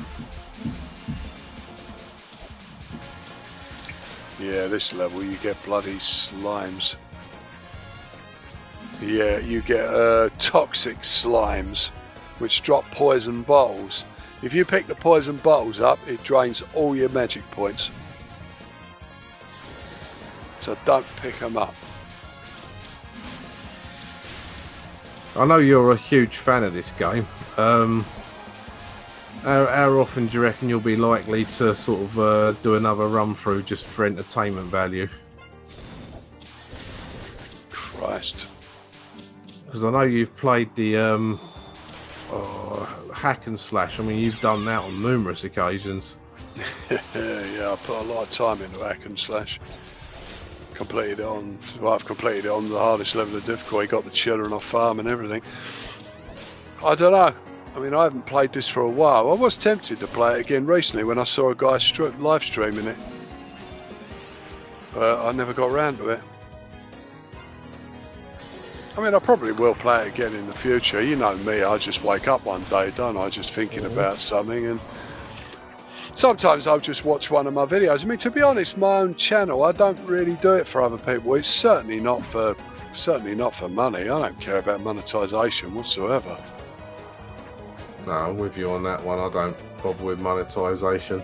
I've got enough viewing hours. I haven't got quite enough. I think you've got to have 1,000 subscribers, but yeah, I put so much Sid music on my channel, and you know, these composers, a lot of them, you know, they have the rights to their music, so I get a claim and I can't monetize it anyway. So you know, if I put a Mac Gray tune up, then you know a tiny percentage of the ad revenue will go to Matt Gray, and if Ben Daglish, you know, his widow gets a certain amount via Chris Abbott and the C64audio.com sort of thing. So yeah, monetizing for me would be pointless, because even if I'm just, you know, showing games off, you know, a lot of the games have music, and it's the same deal, especially for the Commodore 64 stuff. So I'm not interested in chasing pound notes anyway. Yeah. Accumulation of wealth has never been my goal in life. No, it's not the driving force in my life, as it says in Star Trek, isn't it? Yeah. It's a means to an end. I've never really seen the accumulation of, I suppose, you know, in the past, you know, when I was on the apprenticeship, and you know, when I was working at various engineering companies like Benz and Play like that, yeah, I was like everybody else. I used to sit there working out how much money you were going to make and what you could buy with it, usually computer related. But as time's gone on, it's just become less and less important to me. You know, as long as I got, as it once said in Final Fantasy VII, in the inn in Calm, you know, I've got enough to eat and somewhere warm to sleep. All's well. Yeah, that's it. I mean, all right. Let's be honest. I don't know, sitting in a nice 200 grand sports car is probably a lot more comfortable than sitting in a cardboard box. But cardboard box, you haven't got to pay for fuel. You know what I mean? So it's a swings and roundabouts thing.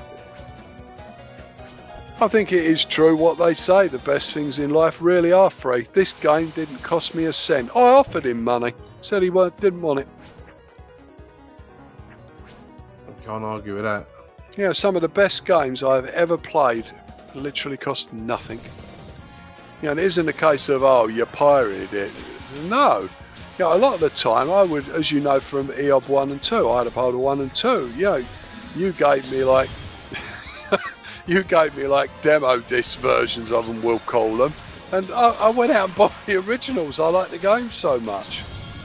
You know, I actually supported Westwood Studios, and what did they do? They shafted us Amiga owners by going bust.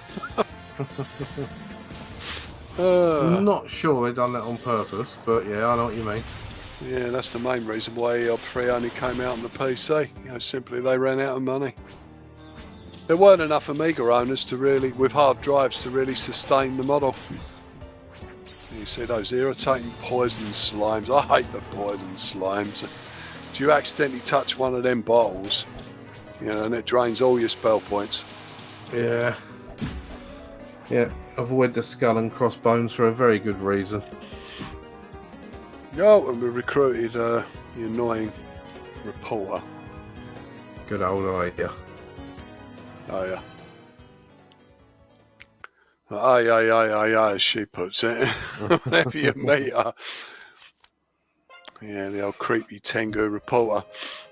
Yeah, one of Zun's waifus she is, so you can't say anything bad against her. Well, yeah, now I've got all the wind pieces.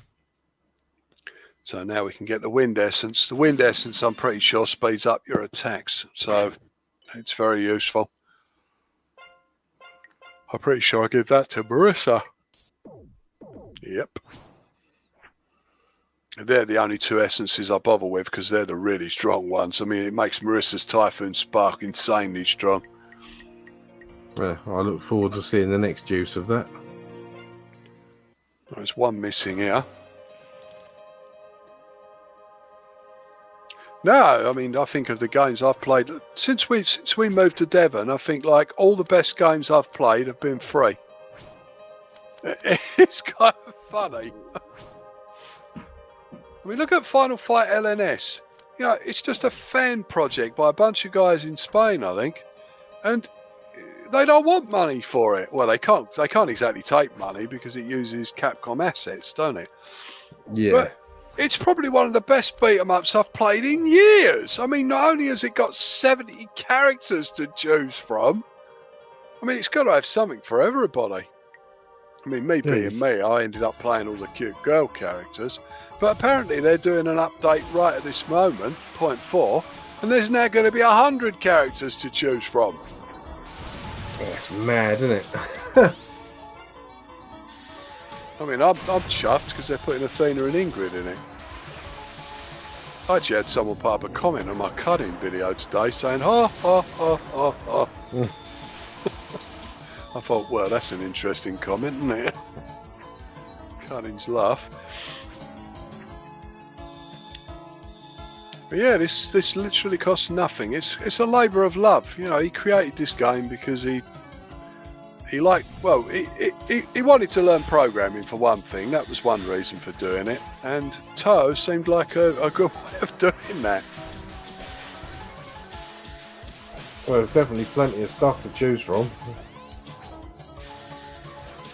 Yeah, I think it combines all the best elements of a platformer, an RPG, and a beat 'em up. You know, and it plays extremely well. I mean, I played this with keyboard. You can play it with joystick if you want, pad, whatever. But I played it with keyboard, and it responds excellently to the controls. You know, there's no glitching, there's no misfiring. It's certainly not. It's not.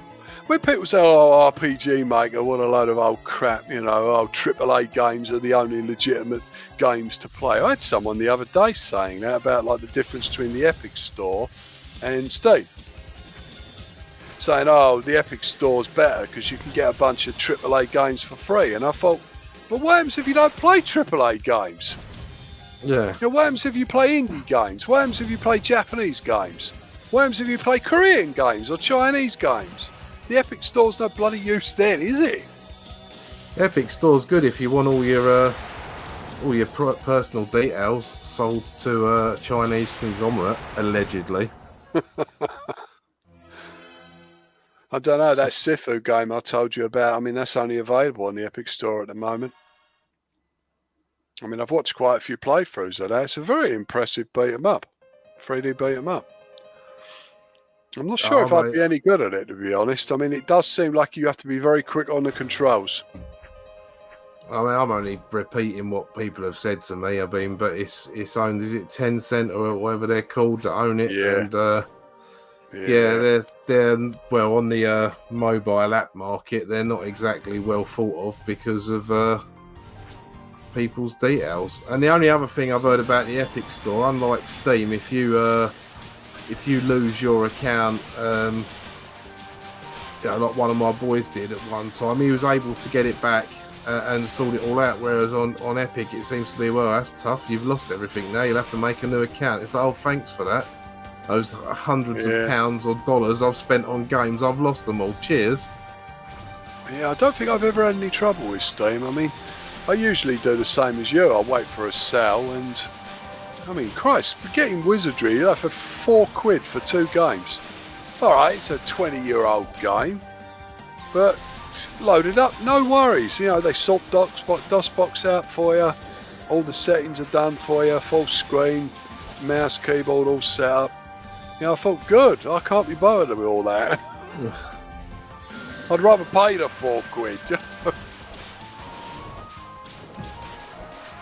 Yeah, but at the end of the day, like anything, it is personal preference as well. I mean, if you like Epic, if you like first-person shooters or all the modern stuff, then the Epic Store is probably going to suit you.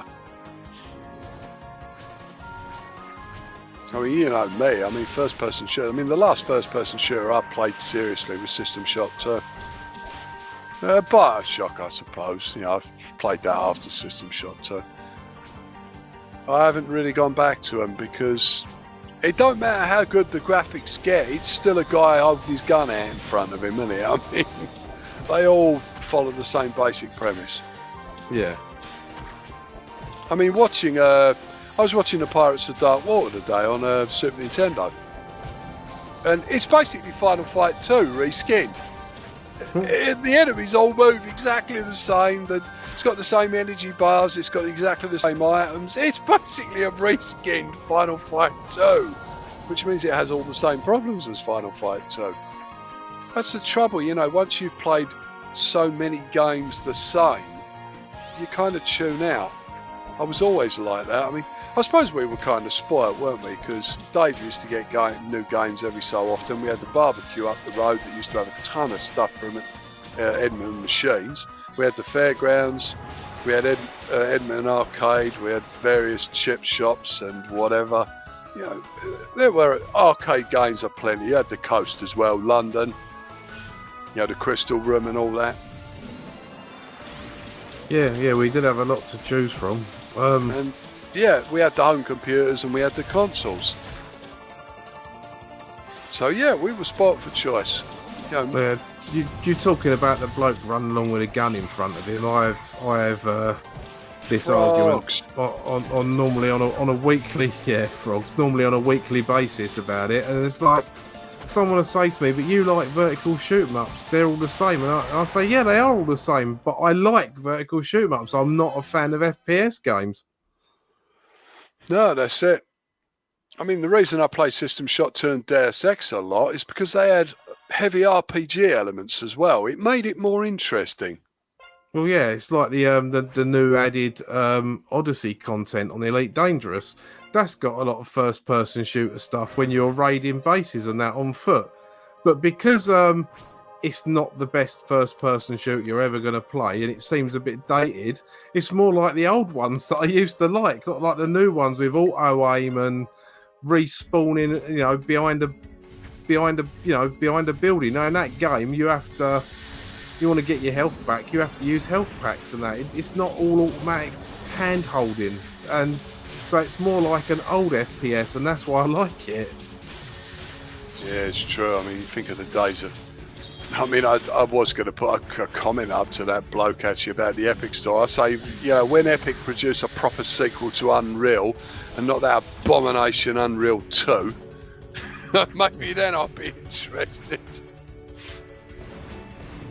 God, yeah. Unreal 2, what a disappointment. I've never even played it, but the first Unreal was something else. Yeah, the first Unreal is great. No, the second one, it got completely buggered up because Microsoft wanted it on the Xbox. The PC version got hardly butchered. It was so unstable, you were lucky if you got through a level without it crashing. I stopped playing it. I just got so sick and tired of it keep exiting the windows. And Deus Ex 2 was the same. Because Microsoft interfered and they wanted it on the Xbox first, the PC got short-changed. I mean, it's not like Unreal. Unreal and Deus Ex were on the PC first. Then they were ported to the consoles. That's how it should be done. Yeah. I forgot to put Suika in my party, so I have to fight her now. So when she's just running around having fun, isn't it? Blasting you. Yeah, she's hypered there as well. That's a good job you're got a lot of power at the moment.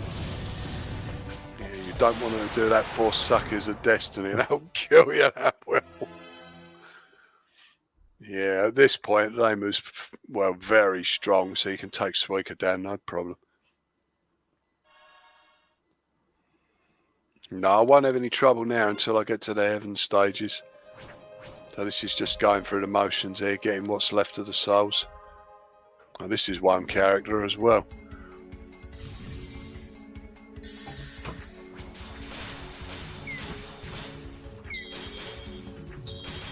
But yeah, they just chuck so many enemies at you now. Yeah, it does get quite a bit crazy. You're talking about that game crashing on you a lot. Was it Unreal 2? Unreal I seem to remember you saying when we did the last video, like the first part of this 2-parter we've done, that you said you don't remember this game ever crashing on you. Not once. And there you go, and that's a fan-made indie game. Yeah, I prefer games by even if it's something you buy on Steam, I prefer a lot of the smaller company games and that. I mean, I was looking at a game. It's a modern game, a game called Brothers. The other weekend, I had a friend round and I was showing him it. Yeah, I think you showed me that. Yeah, and it's awkward to start with because you've got to control 2 characters at once with an Xbox pad, and it's literally the trigger buttons and a stick for each character, and you've got to make them work in tandem. And that was an indie game. I think I got it in a sale for something like £3 or £4. And alright, it's only going to take you, I don't know, 5 or 6 hours tops to complete it. But you really, even though you're controlling them, you really root for the characters because of the way they've done it. And there's a lot of games I've played, that the big companies put out, and I couldn't give a toss about the characters in it. They're annoying. Yeah, that has always been my issue with. I mean, they plug all this strong female character business ever since The Last of Us Part 2 came out, and I just look at the characters and I think all I see, as James says, all I see is an angry feminist on the front of the box. Why would I buy this? The thing is, strong female characters, that entire word is a misnomer, or that entire phrase is a misnomer, because they're not strong female characters, they're men. These people wouldn't know a strong female character if one bit them on the arse. I mean, a strong female character to me is someone like, Ruth Balaki from The Silver Sword, which is a wartime story written by Ian Serralea, I think. It's one of my favourite books. Miss Quinlan, I think, gave me a copy of it out of the school library, out of the old store cupboard, isn't it, when I was in English, well, when I was in Albany. Because I said I liked the book, and she said, oh, you keep it. I think it even still says in it, Albany School, to this day. Copy I've got. But yeah, that's an example of a strong female character. Basically she's an elder sister who essentially is in Poland when war breaks out. And she has to rise to the challenge and be like the matriarch of her little family group. She doesn't like pick up a gun and start shooting Nazis. She has to like manage a school and literally be the mother to everybody, even though she has no idea. She's only a teenage girl herself. I think she's only 18 or something. And she has to like look after her younger sister and a brother who gets he gets captured by the Nazis and put in a prisoner of war camp. And she has to rise to the challenge. That's an example of a strong woman. Yeah, I mean, not someone that picks up guns and stuff. Well, my example was going to be Ellen Ripley from the Alien series. She does pick up guns, but she is matriarchal as well. Yeah, it's like Sarah Connor, isn't it? I mean, she just wants to protect her son by any means necessary. That's why the later films were just an insult to the character. But that's it. They wouldn't know a strong female character if one. Their idea of a strong female character is a woman that behaves like a man. And to me, that makes no bloody sense. You don't automatically become stronger by adopting masculine traits. It's because that's insulting to women. What are you saying about all the women that are mothers, all the women that are, that do assume that role? Are you saying that they're worthless then? Certainly comes across that way, doesn't it? It does, and it's kind of insulting. I mean, come off it. I mean, these people must have mothers, grandmothers, sisters and girlfriends and wives and whatever. You're basically saying that these people aren't worth anything, just because they're feminine. And they don't adopt masculine, they don't pick up guns or knives and go out and start murdering people. I mean, seriously, Abby in The Last of Us Part 2, she pretty much looked like a man. I mean, she looked like she'd been pumping all the steroids. One thing I will say about the characters in Touhou Project, I mean, Suika can pick up rocks and Yugi can pick up mountains, but they still look like women.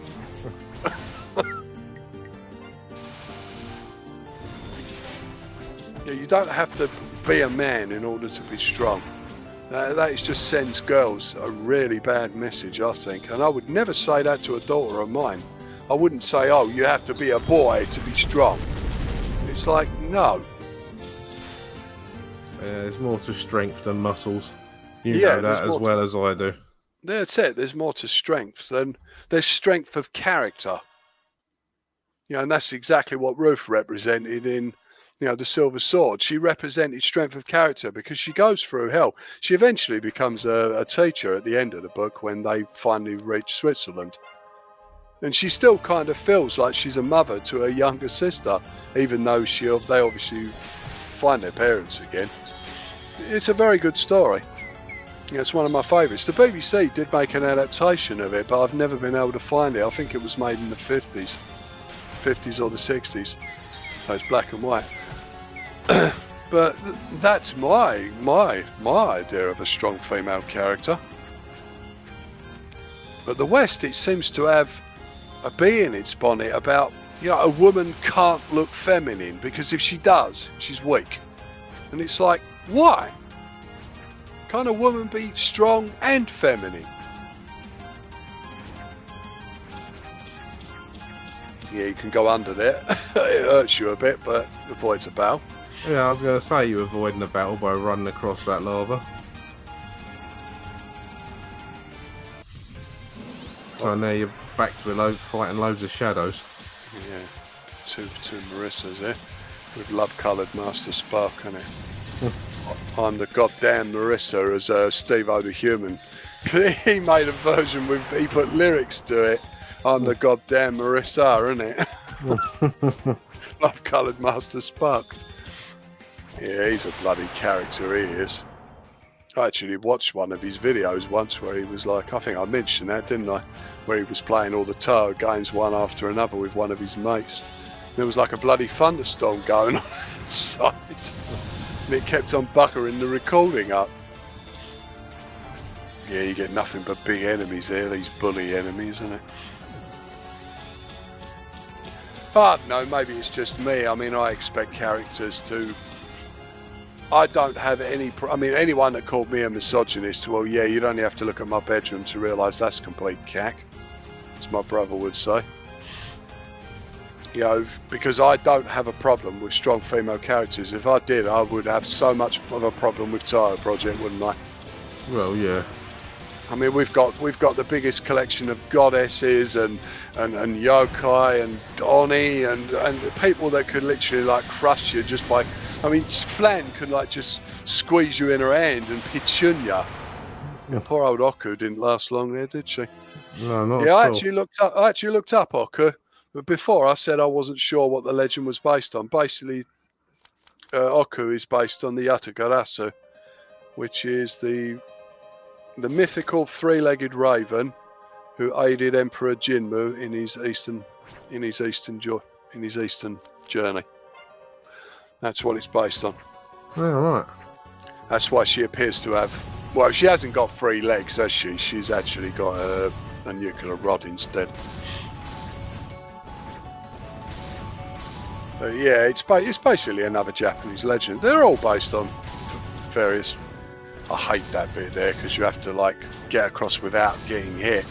Because if you get hit, it'll make you glitch a bit, and you'll fall down. So you have to go like that. Get the time. Bloody hell. Yeah, it's all like lava everywhere now. No, I don't have a problem. Anyone that said that to me, I mean, someone like Nita Sarkeesian would probably say, "Oh, you don't like strong female characters." I mean, that Frost person today was moaning about esports. Oh, it's a boys-only club. Why aren't there any girls? Girls are free to compete in esports whenever they like. No restrictions. But they don't. They choose not to. I mean, that's hardly our fault. I mean, the simple fact is, esports is incredibly competitive.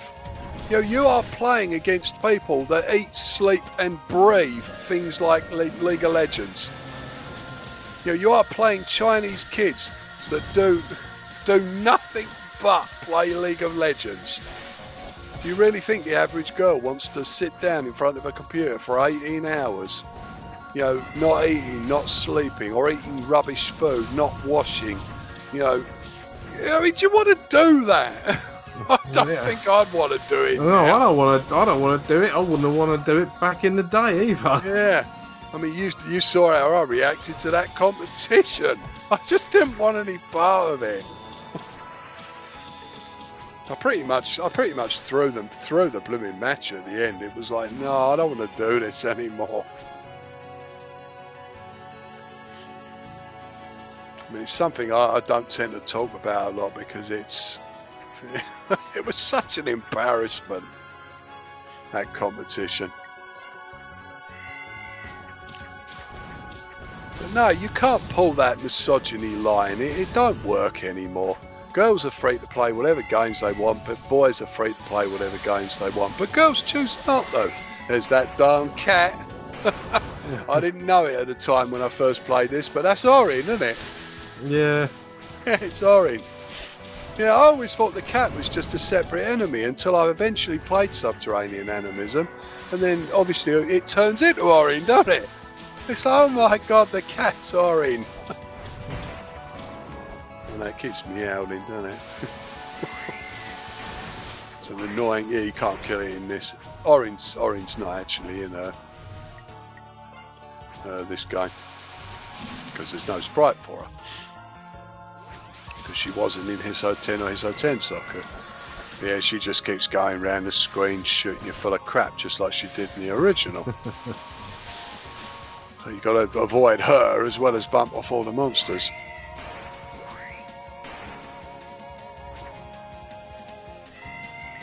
No, I don't buy into that misogyny argument. Yes, there probably are guys out there that don't like girl gamers. There are always arseholes, aren't there? Yeah, everywhere. In every walk of life. Yeah, there are always going to be guys, oh, you're a girl, you're no good at it. I can tell you now that they've just fired a girl, haven't they? Tekken 7 world champion, Japanese girl. They fired her because she made a joke about short people. But it was actually a Japanese pun. But apparently the people that fired her don't understand nuance. No, they don't understand satire. No, satire is just too complicated. Yeah, she made a joke about short people, but it was actually a joke. It was a joke about short people don't deserve... It's got something to do with bonus items in the game. It was a play on words. I can't remember the exact Japanese phrase. But she just made a joke. And they fired her for it. Tekken world champion. It's a crazy world we live in. Yeah, you can go on about misogyny all you want. I mean, all you should have done was maybe told her to, like, watch it a bit on her live chats. You know, maybe like explain the joke. But no, they don't want to know. They just want to paint everybody with the same, tar everybody with the same brush.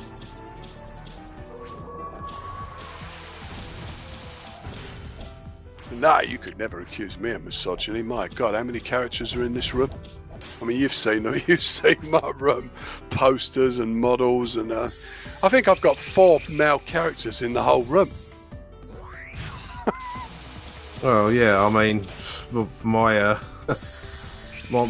entry in that is a bit different. You know, I belong to a martial arts club. 50% of the adults are women.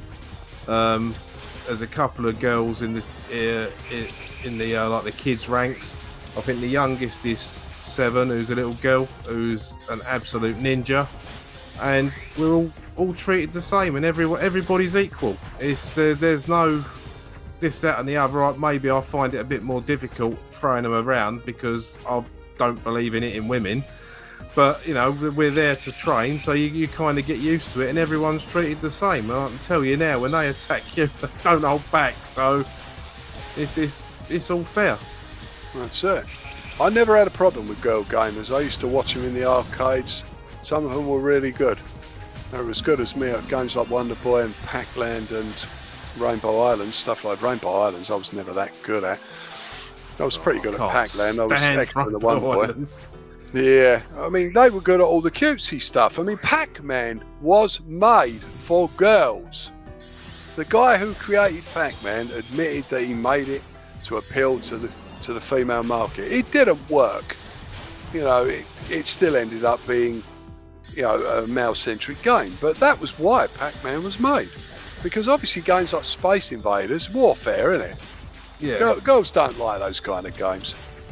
Girls prefer the cutesy stuff. No surprise at all that, you know, this latest Pocket Monster game, Mecha Random is like you're playing that new Pocket Monster game because she's a woman. She admits that that's the kind of game she likes to play. The cutesy stuff where you collect things. You can't expect the average girl to like kick ass in Street Fighter 5. They're not going to be interested. No, I mean, there are some that do, but yeah, it's not many. Yeah, it's not many. It's about 2%, I think. 98 to 2. But yeah, you get a puzzle-based game. You know, it's going to skew the other way. That's why it's disingenuous to say that, like, oh, more girls play games than boys. Yeah, but what game are you talking about? Are you talking about gaming in general, or are you talking about specific games? Because the figures skew all over the place depending on the games you play. I mean, I've seen someone on YouTube who's bloody dynamite a bloody Tomb Raider. You know, she did a speed run that I was jealous of. I thought I'd be hard pressed to beat this, and I put a lot of time in the Tomb Raider, the original. I mean, I used to be able to complete the whole game without dying once. I used to be able to do it very quickly using all the various exploits, but there were some things she did that I just didn't think of doing. Yeah, I think a lot of these people need to get off their fucking high horses and just let people live and do what they want to do. Oh, the gaming journos, I think they just do it for attention. It's like they don't really care about games, they really just care about activism. It's like, look at me, I'm special, notice me. Yeah, you're probably right. Because I remember Julian Rignall once ever putting politics in a review. It wasn't like, I don't know, who did we have in power? We had Maggie Thatcher, didn't we, in the 80s? I don't remember him ever like writing a review and then putting 4 paragraphs about how awful Thatcher's Britain was. No, I kid you not, someone did a PlayStation review, and like half the review was moaning about Trump. And it was like, what's this got to do with a PlayStation 4? Yeah, PlayStation 5, what's it got to do with a game? I mean, unless the game is specifically about, say, I don't know, Donald Trump or whoever, then there's no reason to mention him unless he's said something about it and you're quoting. I don't even bother reading it anymore. I think it was actually the PlayStation 4 Pro. It was a review for the console. But like half the review was him moaning about Donald Trump. And it was like, what? Oh, bloody hell. It's crazy. I think that's why Zap was so good, wasn't it? I mean, one thing about Zap, especially the early issues of Zap, yeah, they reviewed games. It's a novel concept, I know, but they reviewed games. Yeah, no one else will be able to see this, but I've got the latest issue of Zap here because it's still going. Yeah. Or it's started going again. Anyway, we seem to have got quite far away from the game you're playing. Well, I mean, people can see what's going on here, can't you? I'm just rounding all the souls up now. You know, basically using Reimu for pretty much every battle because she's so strong at this point. Would you say overpowered ridiculously, or I wouldn't say she was out? overpowered, but she definitely is stronger than the other two girls. It's those Hakurei amulets. It didn't take me long to realise that they are a very versatile spell card or skill. Simply because they're auto-aiming. And because they're fire-based, that means half the enemies in the game are weak to them.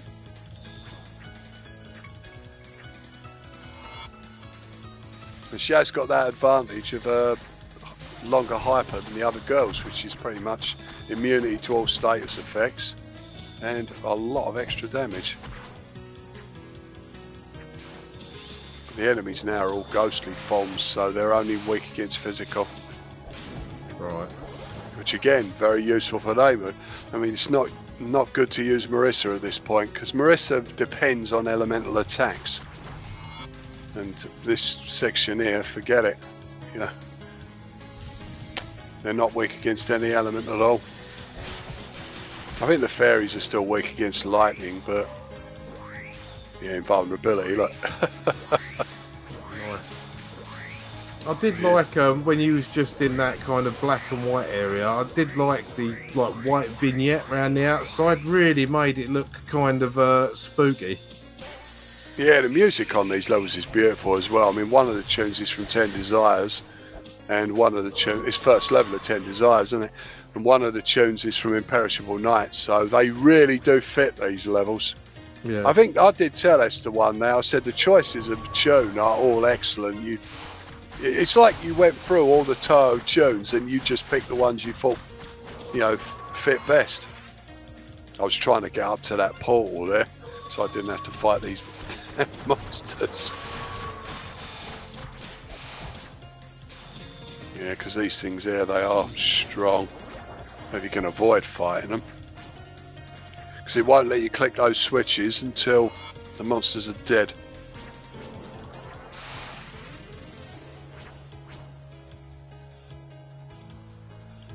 to the amiss. Oh, mirror match. Yeah, this isn't too bad at all because at this point, they simply can't hurt me. No, they can still do that damn divine intervention though, which makes them invincible temporarily. But yeah, you just use your fantasy seals there. Finish them off well quick. But no, it's pretty much all standard form here until you reach the heaven stage, and then the difficulty level jumps considerably.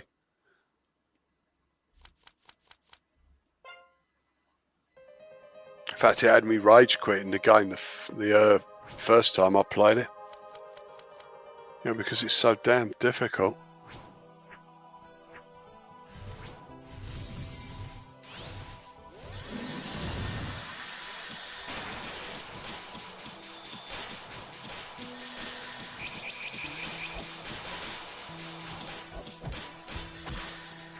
Yeah, it's not a game you can sit back for a minute for unless you're sort of at the end of the level or just about to go somewhere else.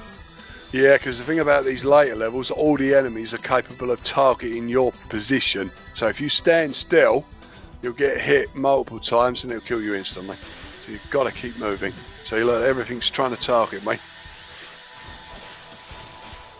Yeah, them coupled with the pictures in the background, them cherry blossoms and that are really effective, aren't they? Yeah, you can tell whose stage this is, can't you? Bloody Yurko. Yeah, the goddess of death, basically. I suppose I could have made a really crap joke about them being perfect cherry blossoms, couldn't I? I know. Sure, someone will get it.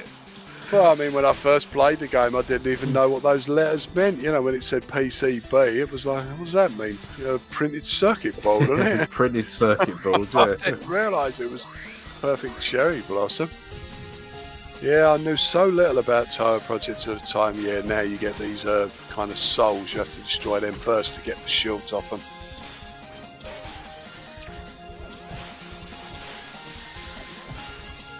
Otherwise, the enemies are all invulnerable.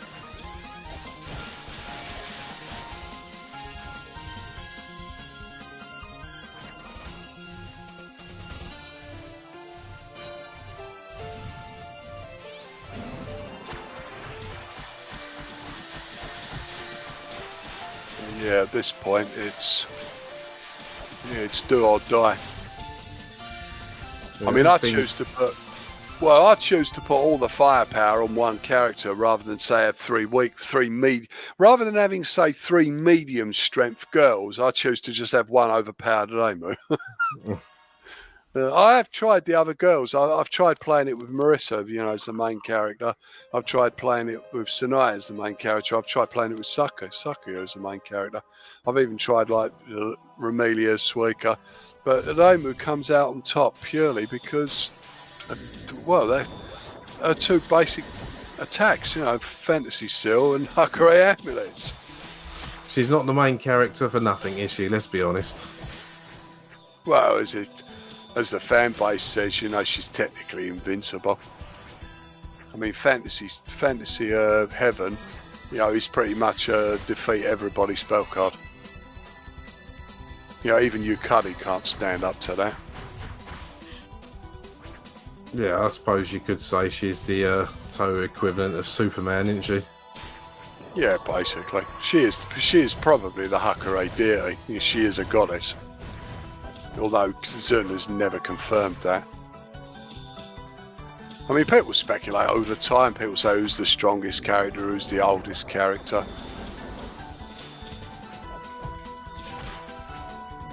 I mean, I think for the strongest character, it's probably a toss-up between Yukari, Yuka, and... Well, Chirino, obviously. No, I think it'd be Hecate, who's in Touhou 15, I think. Hecate, because she's pretty much a goddess of all creation, I think, or destruction, I can't remember. But yeah, it's probably a toss-up. I mean, Yukari, you might as well say, is the Empress of Gensokyo. Yeah. she tends to act a lot more benign than she really is. As in, she never goes all out. She kind of toys with everybody. But Yuka, the one who lives in the Garden of the Sun, she comes across as quite placid, but you get the impression she's a lot more powerful than she really is. Yuka's even said that if she had to fight her one-on-one, she'd probably lose. Well, I only said Chirino because she's always saying she's the strongest. And that's like Dan, isn't it? Yeah. Well, it was Psycho as well, you know. Psycho style, the strongest style, despite the fact that he isn't.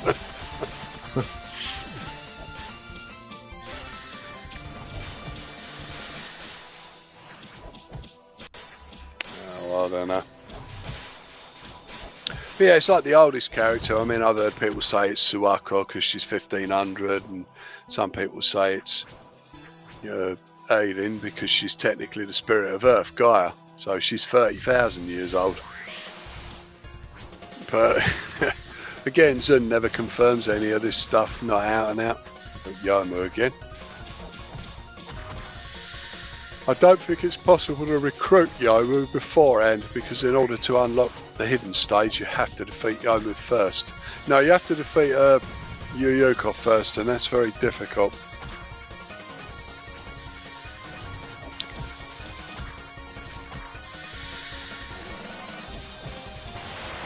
Yomu's not too bad at this point. No, you made light work of it really there, didn't you? Well, she doesn't really move about very much, and she hardly ever uses her spell cards, so you don't really have to worry about that.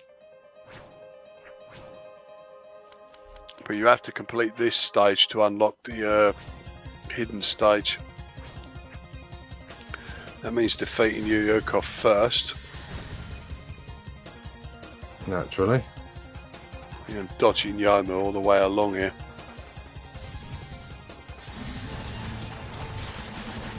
Yeah, on Lunatic, if Yomu goes through you, she'll kill you instantly. Well, she did a fair bit of damage with one little fly past there. Yeah, and Marissa's got terrible defense. You've also got these annoying souls here which stop you from hurting the monsters. They're like kind of phylacteries, aren't they? So yeah, you have to take care of them first, and then take care of the monsters. And then get away from Yomu. But yeah, on Lunatic, unless you're hypered, it really will. It's not hurting Yomu half as much, because she's got much better defense. Yeah, you got to go across the top here. You know, again, he avoids a battle. Yomu comes back, but she's got less health this time. Sometimes she hypers, sometimes she doesn't. If she hypers, you'll have a much harder time of it, but there she didn't hyper. So it took her out incredibly quickly. Yeah, it did. Yeah, sometimes she'll hyper straight away and you'll have a much tougher time of it there. Oh, Yuyuko, you can't recruit Yuyuko.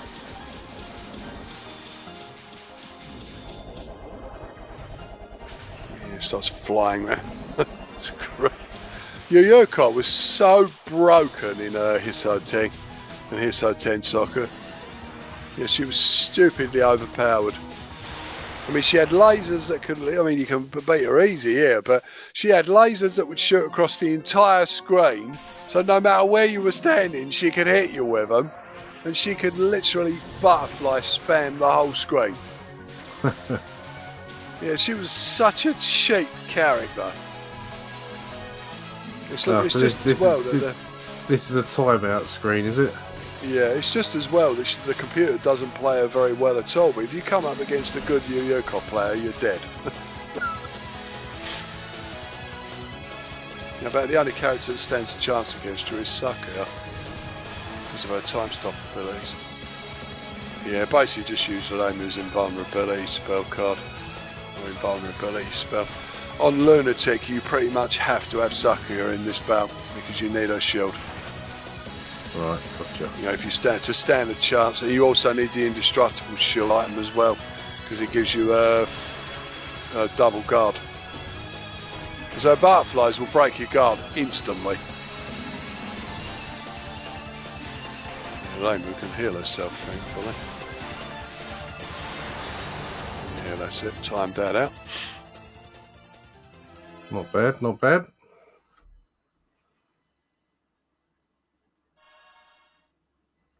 Yeah, she was one of the first characters I ever saw. Well, she was the first Walthers character I ever saw. Yuyuka. Yeah, Yuyuka at Amu Burger, isn't it? Yeah, the one where she's like cooking in the kitchen, isn't it? She keeps sneaking the burgers for herself. She gets caught. Amu burns the whole burger joint down. Like she always does.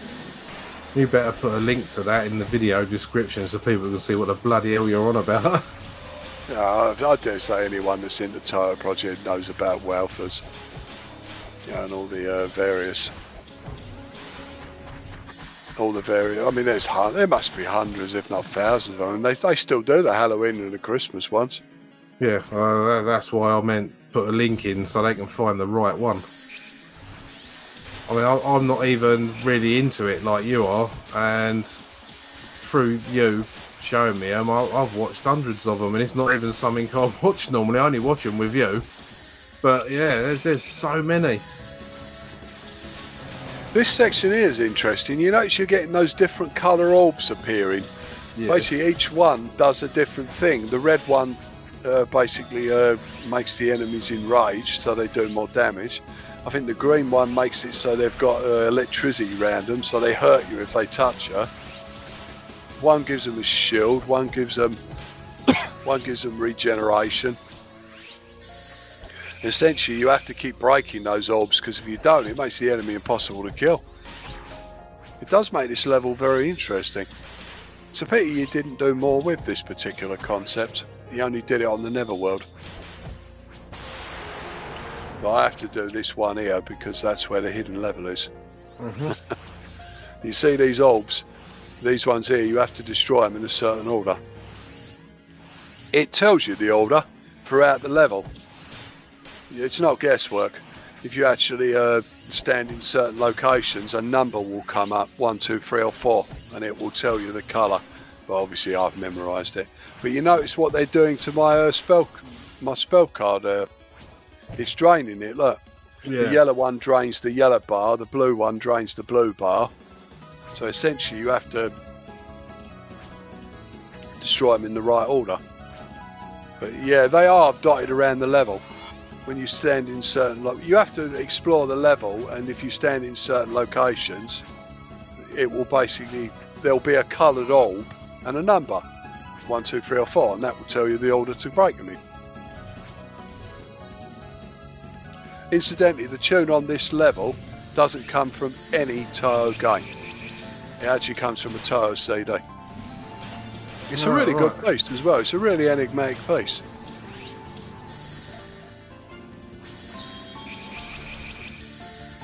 Yeah, I mean, not everything is official. I mean, Concealed the Conclusion, for instance, is actually a Touhou fan game, where someone's taken the Touhou engine from one of the various games. I can't remember which one it uses. It was Embodiment of Scarlet Devil or one of the others, and literally created their own game. There's loads of them. I mean, I'm trying to bloody remember what it was called. Something Song of Birds, which had Mistia in it, and some of the other bird characters. But you see, look, you notice those things keep appearing. Look, it's draining all my spell power, and it's putting shields around the monsters, making them explode. So you have to keep destroying them orbs. Otherwise, you'll end up in a right pickle. And Yomu decides to apologise and join you. Yomu's strong. She's got a very high level, but being a physical character, you have to be very close to the enemies to whop them. Yeah. The spell card's kind of good though. She makes Myons all spurt out of her, left and right. Ghostly half raid, I think it's called. Yeah, Myon's the little ghost thing she goes round. I think that's just a fan name again. I mean, that's what they call it, Myon. You know, her ghost half.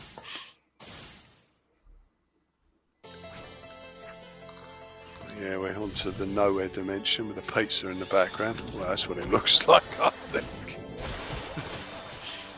I don't know. To me, it looks like I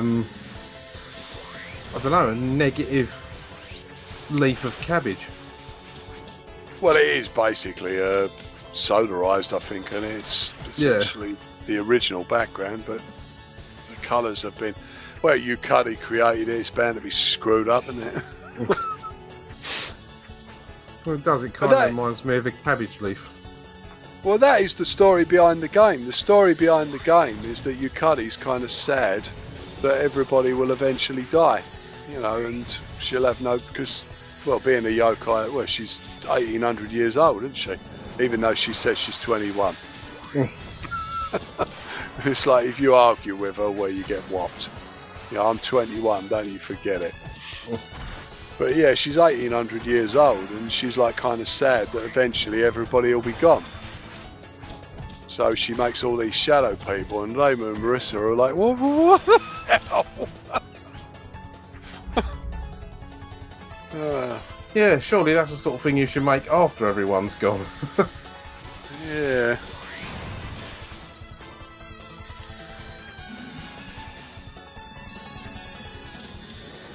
Yeah, this bit here is obviously, they chuck absolutely everything at you here. I mean, I know PCs are powerful now, but it is nice to see a game like this that's got tons of stuff happening and there's relatively zero slowdown. Yeah, I don't think, even when the screen, even on Yokai Reunion, when you've got like 20, 30 enemies on screen at once, and bullets and everything else all flying about, I don't think it slows down. Well, there's bits where it's supposed to slow down, but... It's very well put together. I mean, for an art, it proves that RPG Maker can make very powerful games.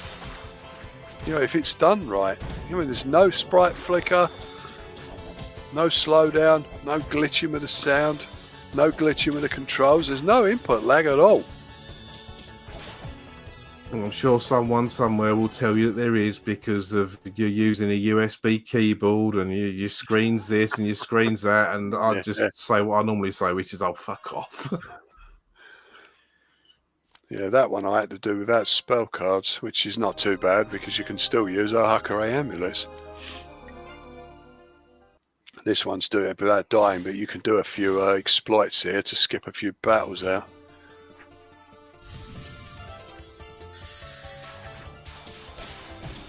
The hardest bit is at the end because you have to fight about 30 Chironos.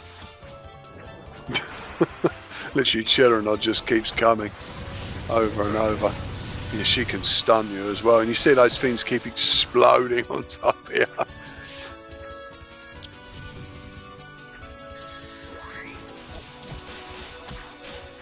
Yeah, I mean you're up against now the most powerful enemies in the game, more or less. I mean, only the fairies in heaven are stronger.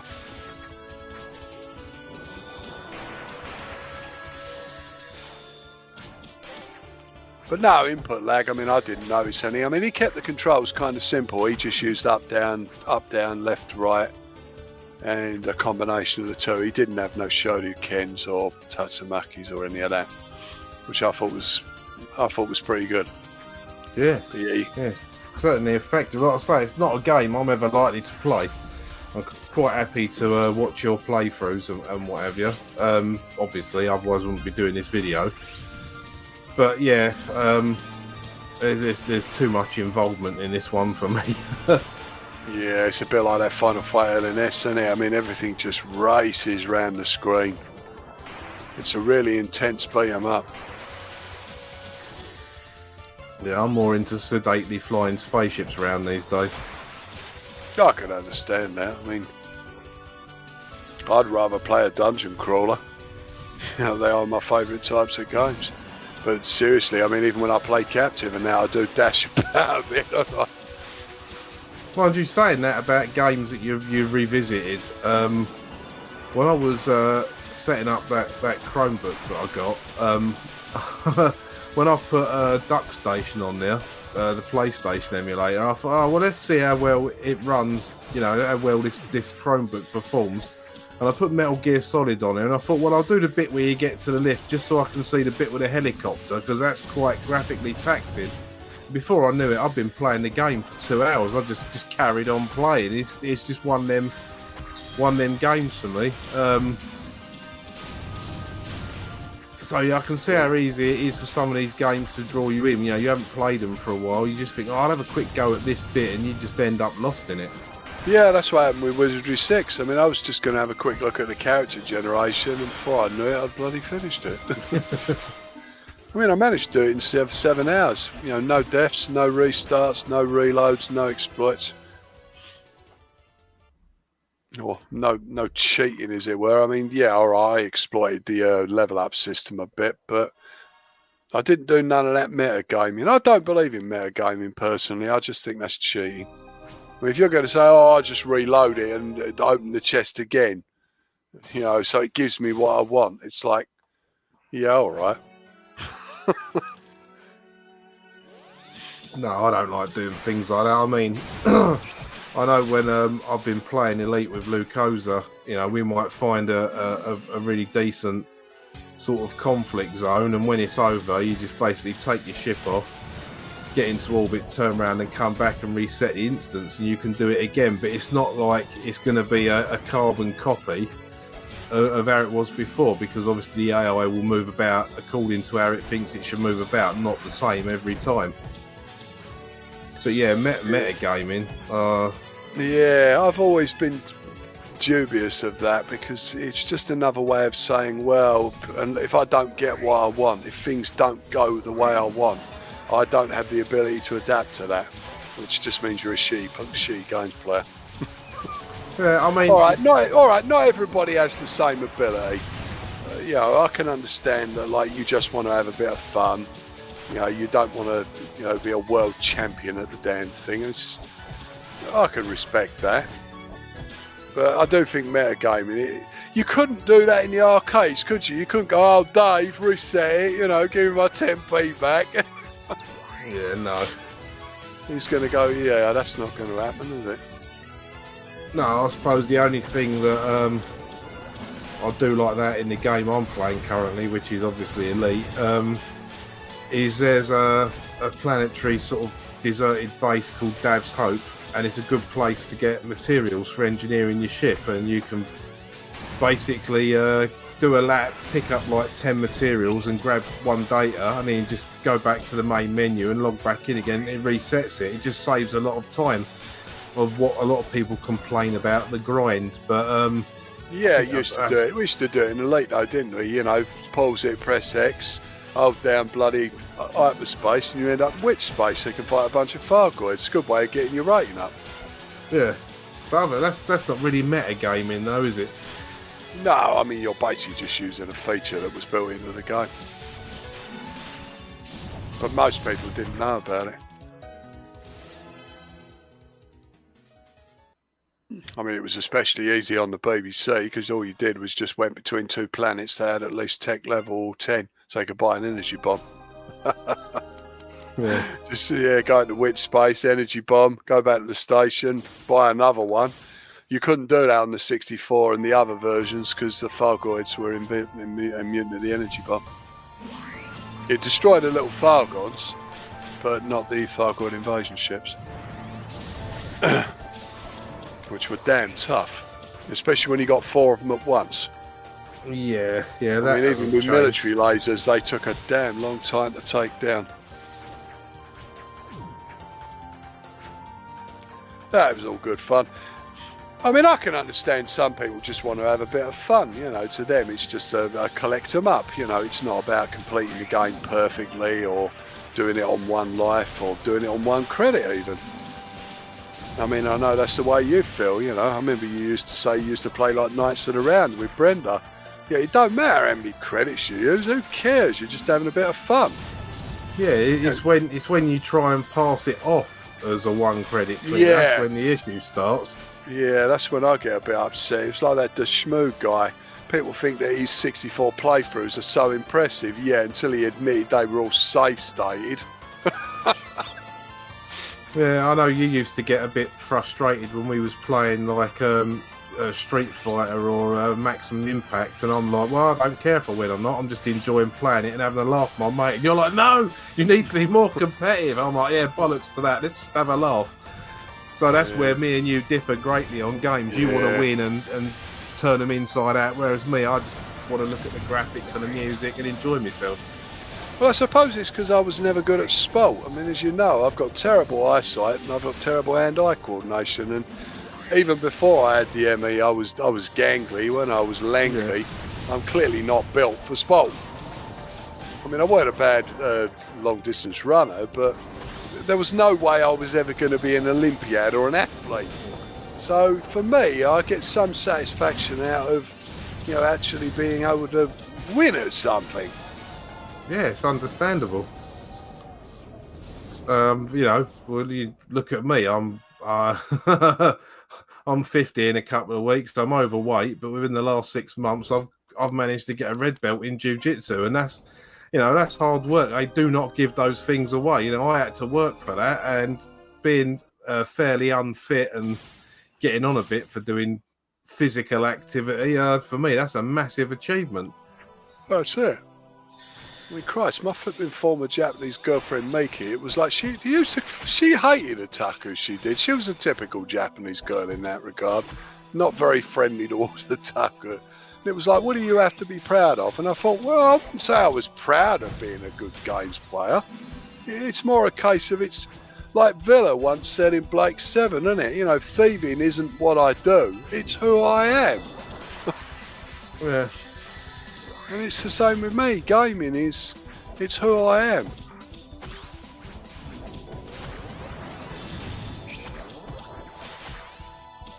I mean, Christ, I've probably forgotten more about gaming than most of these journos know. We should bloody remember to play Turrican 2 for a video on my channel. Oh, Christ, that'd take some practice, wouldn't it? It's a long game. I mean, it's a good 45 minutes I think to finish that. Yeah, I know.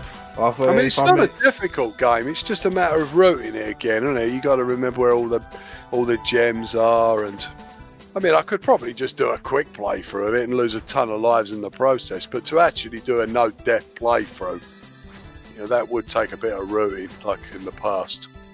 Yeah, I know, but I think if I mention it every so often, one day you'll give in. Well, it's like getting over hills, though, isn't it? I mean, it's one of them games. I could do it, but it would take a little bit of routing.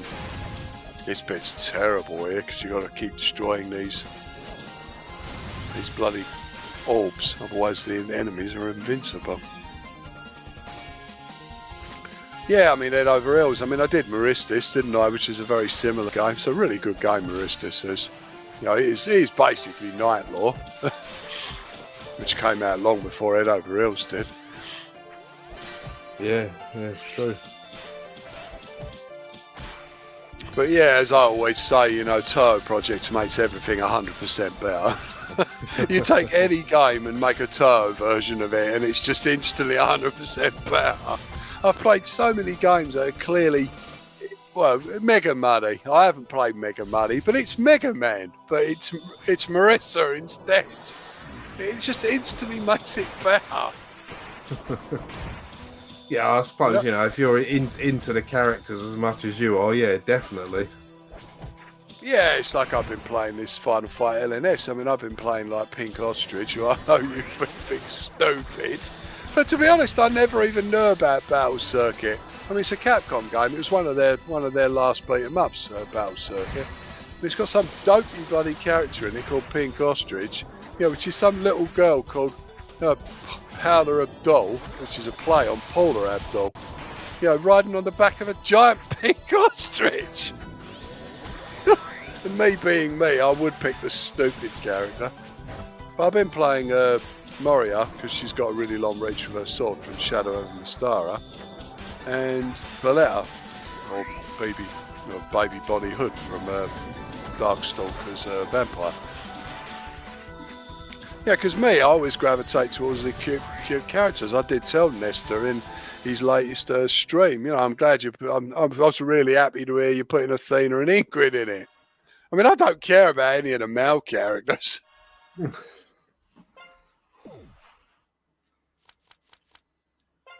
that's the way I've always been, as far back as like Ninja Princess.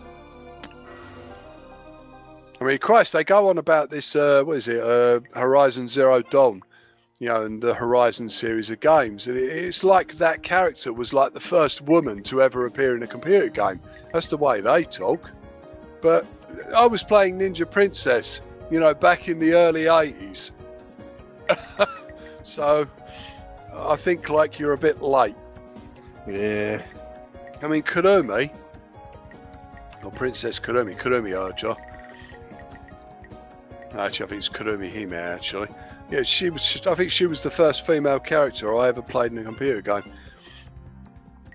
I mean, Miss Pac-Man, technically, I suppose. But, I mean, it's just Pac-Man with a bow on, isn't it? Yeah. But Kurumi did actually. It was a big picture. It was a big picture of her on the title page. I think it was a Singer 1984. That came out. When they brought it out in the West, they localised it and turned her into a ninja, a male ninja. So yeah, the West really progressive, isn't it? I mean, the Japanese have had like countless female characters. I mean, people go on about Lara Croft, for instance. Now, Lara Croft is a great character, a very successful series of games. Tomb Raider. Yep. But she's hardly the first female character. I mean, Chun-Li and 100 other characters existed in Japan long before she did. Athena came out in like 1985, I think, SNK. I think the thing with Lara Croft, there's a lot of the responsibility to the PlayStation as well, is how massively successful the PlayStation and that game was. It became... Athena wasn't a household name in the West, whereas Lara Croft was, because Core Design were a British company, so obviously it was massive over here that this company's got this massive successful game. And then of course you had Angelina Jolie in 2 films about it, and she was massive at the time as well. I suppose at the peak of her acting career. So it was just like a fucking great snowball, weren't it, Tomb Raider? So that's why everyone remembers that. I mean, I'm playing devil's advocate here because obviously I remember Athena and the Gianna sisters and loads of stuff before then. Yeah. Right, now we're on the Heaven stage. I've equipped all the best items, so Marissa's got instant cast. Literally just instant cast. No charge up, just use it straight away. Yeah, it's Mima's earring, not the diamond earring. I was wrong about that. Yeah, see them little pocket monsters. Little pocket monsters. That's Talmon, and it's from Digimon. It looks like it. I know, it's called Gatomon in the West, I think, rather than Talmon. I call him Talmon. I used to have one of those. I used to have a stuffed one. It's actually really well made. Yeah, I sold that on eBay for quite a bit of money. Yeah, I used to have a load of bloody junk, stuff that I've never really been that interested in. It's various stuffed toys and bits and bobs. Yeah, mostly because, I mean, I know Mum used to collect a lot of that stuff as well, various cute characters. Yeah, these ones here, they literally strike you dead if you stay in one location. Yeah, and the spacemen are back, but they're worse now. Music on this level is absolutely beautiful. It's one of my favourite Touhou tunes. It's basically a capital city of flowers in the sky. Yeah, it's the Prison Rivers level, isn't it? In Perfect Cherry Blossom. Yeah, so I was just being quiet to listen to it for a second. Yeah, it's Teiko no Hana no Miyako. That's the Japanese title for it. Beautiful tune. No, actually, this is Sky Ruin, this level. I mean, I can't hear it myself, but because we're doing the voiceover, aren't we? But yeah, it's Sky Ruin. It's I think it's the second level of UFO, Touhou 12. The level with Kogasa at the end. Yeah, Capital City of Flowers in the Skies later on. But they're both excellent tunes and they're in my top 10. God, them things are really nasty, those little knights there. They will turn invulnerable on a whim and they just blow up after about 10 seconds. But during that 10 seconds, they can cause unbelievable damage. And these fairies here can insta-cast on you no matter where you're standing. As you see, look, dead instantly. Bloody hell. Yeah, even the fairies. I mean, look, they look like cute fairies with halos. Yeah, they're deadly. Yeah, weren't like that on the first playthrough in the previous video, was it? Well, yeah, the heaven stage you couldn't do on the first time round. You know, it's at this time round only. But yeah, look, start zapping. Yeah, everything now is pretty much, oh, these fish are really nasty. They basically scream and they can hit you anywhere on the screen, which instantly stuns you. And they can cast loads of junk at you. You have to do that stage without dying as well, I think. Bloody hell. Which I didn't manage because I got Sinai killed, didn't I? We'll come back to that level. Yeah, this is Sky Ruin. It says it, yeah, you see it there, look, UFO Sky Ruin. I mean, I can't actually hear the music, so... Well, I was trying to create the illusion that we could, but you've killed that now, so... This level's interesting, isn't it? The way you got that updraft there to get up there. Oh, and here's my favourite character. Oh, God, I rage quit because of Komachi the first time I played it. I did complete the game, but she hounds you the entire level, and she's 10 times worse than Melee. Yeah, you can't kill her. She's literally invulnerable, and she does ridiculous damage, and she will hound you the entire level. She spurts coins. I mean, she's basically Charon, you know, the Grim Reaper. She's the Japanese equivalent. Yeah, she starts doing the old boat move, and it looks I love the character now, to be honest, but at the time she made me rage quit. You know, because she just won't leave you alone.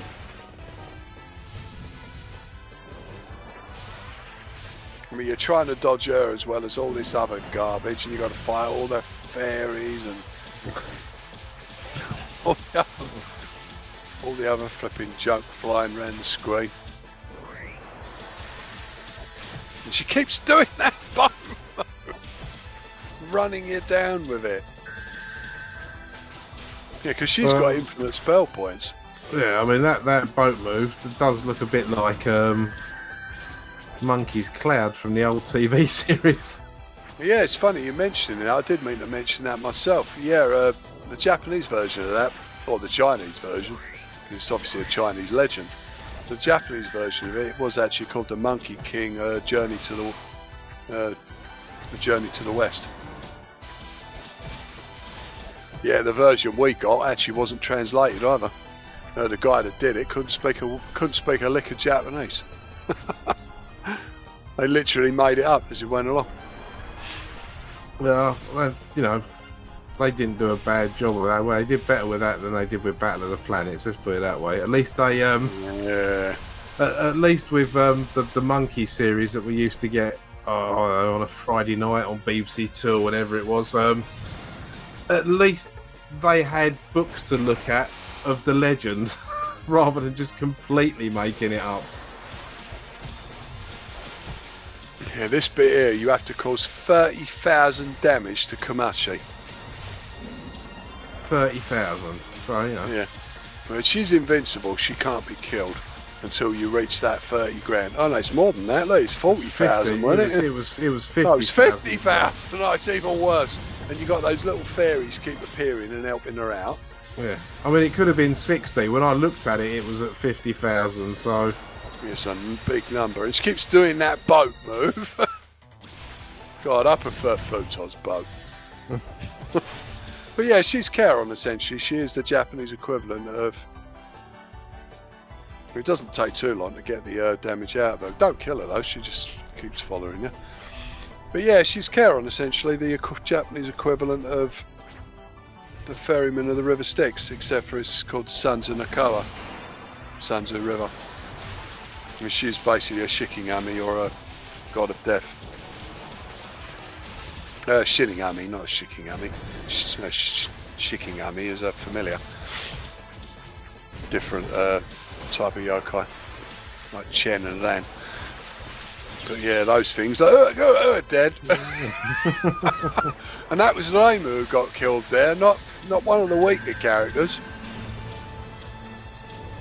Yeah, 2 Typhoon Sparks together. Yeah, look at that. It's ridiculous. But yeah, Komachi, she hounds you no end. She just will not leave you alone. Yeah, he did. It made me rage quit the first time. I think I got to the end, I completed it, and for about a month, I didn't play it. And when I went back to the game, I'd actually forgotten who Komachi was. And when I got to this, stage, and I actually, Komachi came on the screen, I thought, who's this girl? I'd forgotten who she was.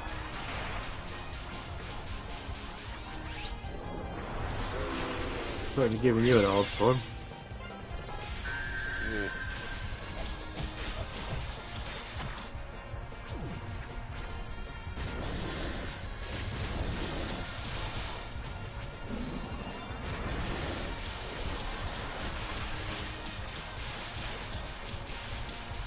As you can see, it's very, very difficult.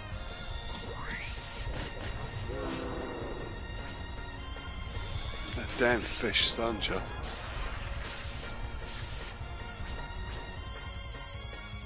Oh, we did it. With 1 character left. Yeah. Right, now you get to bake Komachi's brains in. I tell you, Komachi, she is really strong in Hiso Teng. I know when you played her, I was playing Iku, weren't I? And you were Komachi, and you were murdering me. Because you could just keep hitting them with that scythe. Yeah. Yeah, she's got As a lot usual, of though, as usual, it didn't take you long to turn that round. I'm not particularly good at the Touhou beat-em-ups, to be honest. You know, I can finish Immaterial Missing Power. I'm terrible at Hiso Teng, and unless she keeps throwing ghosts at you, souls and coins, and I don't know, I've always found with fighting games, you just take a bit of time to warm up. I mean, when we was playing Maximum Impact, I'd win like the first, 5 or 6, maybe sometimes 7 games, and then you'd start warming up, and then it'd be fairly equal, and then you just kick my ass once you got into the zone. So yeah. Yeah, to be fair, I've had a lot of practice with Ninon though, ain't I? So I used to play her last on purpose to give you a chance.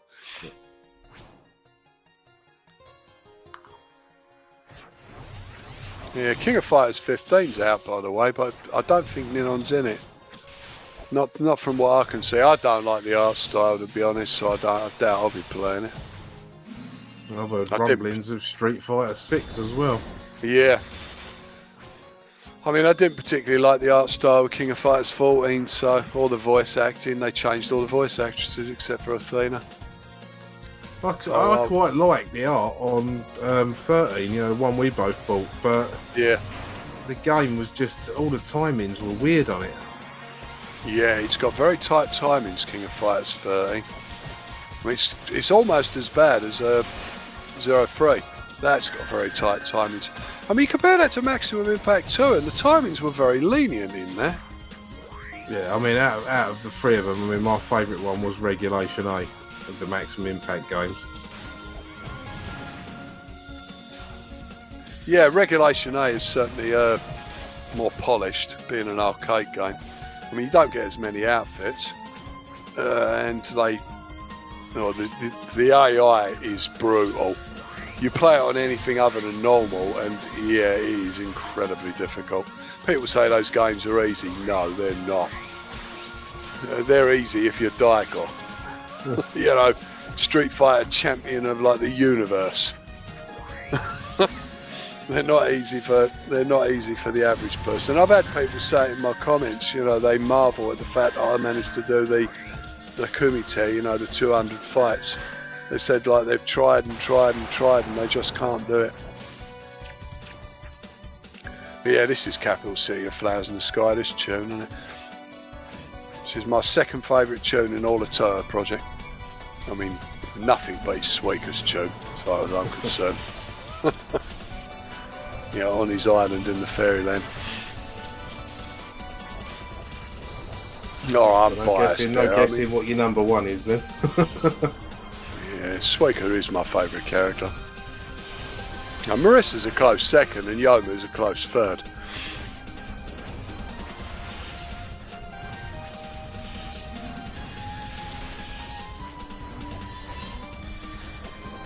But yeah, I mean, I listen to Touhou tunes all the time. Usually it's Scarlet Flame Flanders channel. I just click on a random picture. Sometimes a picture will come up because I looked at a Walther's video and it'll have a picture of Shimyo Maru, for instance, and it'll be her tune from Touhou 14. And I just end up clicking on it. She always chooses nice artwork, you know, to go with the tune. And I say she because I'm pretty sure it is a she. And she was actually in the Touhou Project when she was like 10, I think. Which kind of beats me. I mean, I didn't find out about Touhou Project until, Christ, 2007. Yeah, as I said in the previous video. So I was a very, very late comer to the project. Well, I mean, Touhou Project for me, I didn't really find out about it to actually do anything with it till, well, it would have been 2013 when after we moved, and I put one that a guy on a forum I was on recommended. I put it on my arcade cabinet, and then I got the rest of them, and then I found about the Tate mode, and yeah, the rest you know, obviously. That soul I just got from that chest would normally be the last soul you'd get, but because I kind of gamed the system a bit, it's actually not the last soul I'll get here, but it is the last soul on the Heaven stage. Right. But yeah, you get a lot of these men here, you don't want them turning invulnerable on you. Because basically until they explode, basically they turn invulnerable and their health slowly drains and then they explode. But while they're invulnerable, they can cause a lot of grief.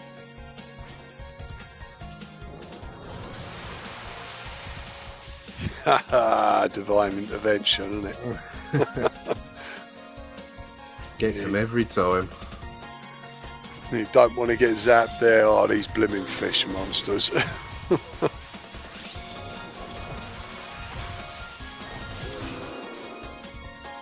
Oh, it's done, mate. Yeah, they make an awful noise when they scream here. You can't stun them either, because most of the big enemies you can't stun. Yeah, Armageddon. I think they're not weak against Earth. I think they're weak against water. They are, or lightning possibly. Yeah. They're annoying, them little spacemen, and they're worse than the ones you fought earlier.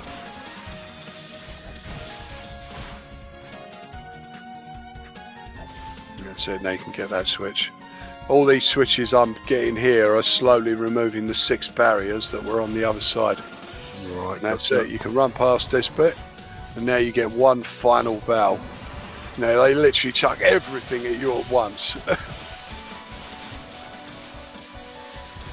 You know, spacemen and Talmons or whatever they blooming are. Those men, the giant fishes. Fairies, or angels they look like. Yeah, halo fairies, isn't it? Yeah, the fish. Got that one all right.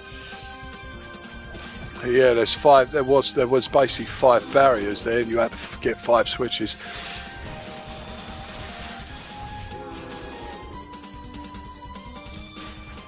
this bit is really, really nasty. You imagine what it's like on Lunatic. I mean, Lunatic, you pretty much have to be like level 100 to stand a chance to get past it, but that's just a bunch of AP and stuff there, isn't it?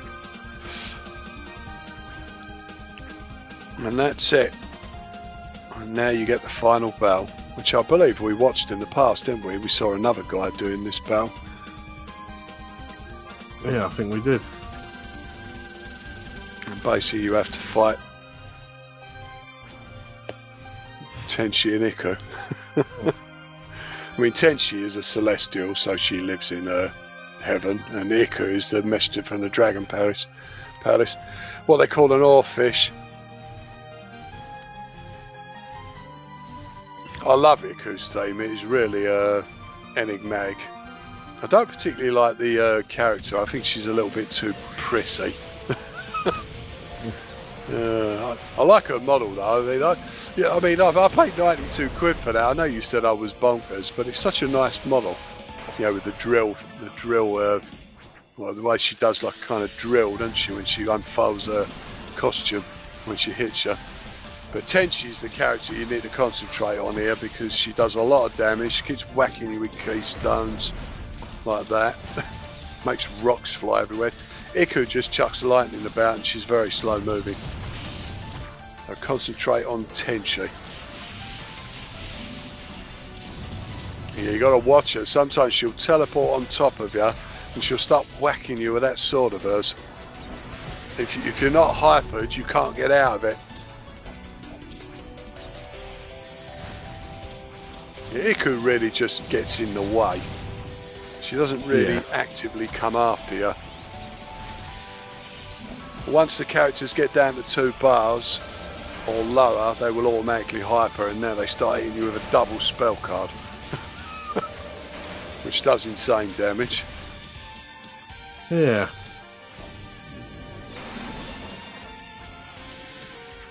Get rid of Tenchi first. If you use Sakuya here, it's actually possible to kill Tenchi before she manages to hyper. If you kill Tenchi, Iku will automatically hyper no matter how much health she's got left. But yeah, Iku's no threat. You know, she's too slow moving. Yep, you've got rid of the main bosses. Well, you've still got Yukari to deal with. You can't play Tenchi or Iku, so. But now, once you've defeated them, you get permanent hyper. You notice that the hyper balls have changed colour. They're now blue. Yep. Which means now you've got permanent hyper. Which is, well, makes you faster, more damage, and status effects no longer affect you. I usually do Tenchi and Iku first because Yukari stage is a lot easier to deal with when you're hypered. Yeah, that's as good a reason as any. Yeah, because it means no status effects for starters and you can't be stunned. Yeah, everything charges up faster when you're hypered as well. You can see the blue bar and the yellow bar go up a lot quicker. Yep.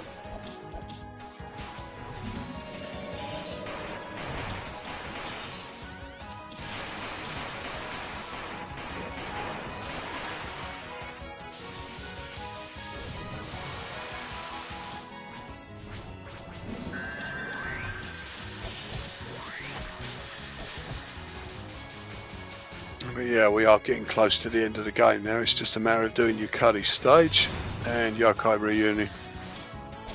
Which, thanks to a neat little trick, I can actually do in half the time it used to take. I'll explain that when we get to it. Yep. Always interesting for little tips and tricks for the game. Yeah, it was a complete accident. Serendipity. Yeah, didn't mean to do it. I accidentally selected Chaos mode when I was meant to select normal mode, and it allowed me to get 2 souls per level instead of the usual 1. And you can do the same thing on Yukari's level as well. There's a couple of sections where you can actually get a double soul if you leave it until this time round. rather than doing it the first time round. Right. And it allows you to, well, to be honest, it makes the stage considerably easier. Absolutely mullering all them. Yeah, because obviously being permanently hyper, there's a lot more damage. It cuts through their armour a lot better. I mean, at this point, Alamu's got 40% evasion, so she's got the greatest chance of surviving. You certainly saw that fish off. Yeah, I was right inside it when I did that solar flare there.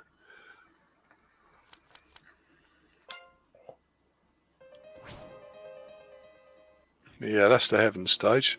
And we've got 186 souls. Right, Yokai Reunion. There's 2 more on this stage, which is Yukari's stage. We've done all of that. We just need to do this one. And defeat Yukari as well. You can actually see all the gaps there, which lead to the Bamboo Forest of the Lust, which is where you got captured originally.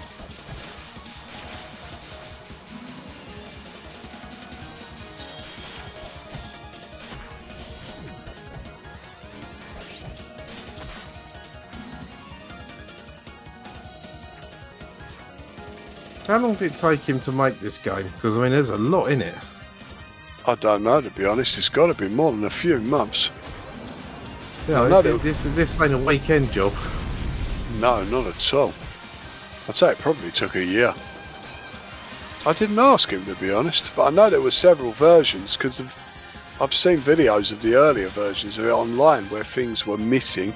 It's the same as Hack and Slash, though. I mean, Hack and Slash actually went through quite a few revisions. I think 1.4 is the last one, 1.4b. But I actually downloaded version 1, you know, just to see how it started out. And there's massive tracks of the game missing. You know, loads of bosses weren't in it. The characters all behaved very differently, you know, with their spell cards. I mean, if anything, Labour was the best character in version 1 and Alice was the worst character. But it's the complete opposite way around in 1.4.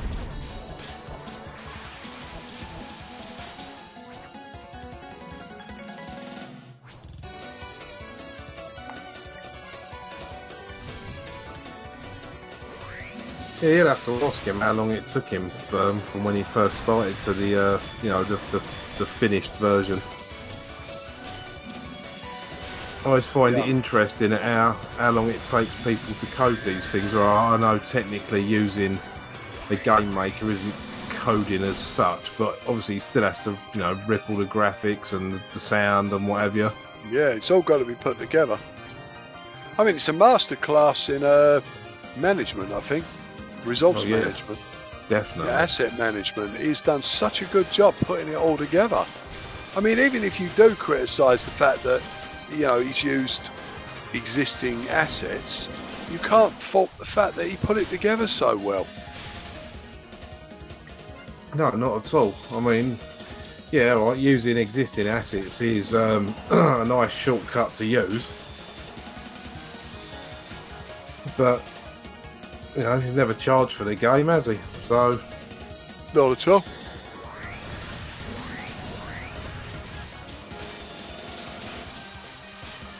You basically get 3 of everybody here. You get 3 Alices, 3 Churanos, 3 Mailings. I noticed Mailing was working with Churanor earlier, you know, it's like, how come? 3 Ayas and 3 Okus. 3 Yomas.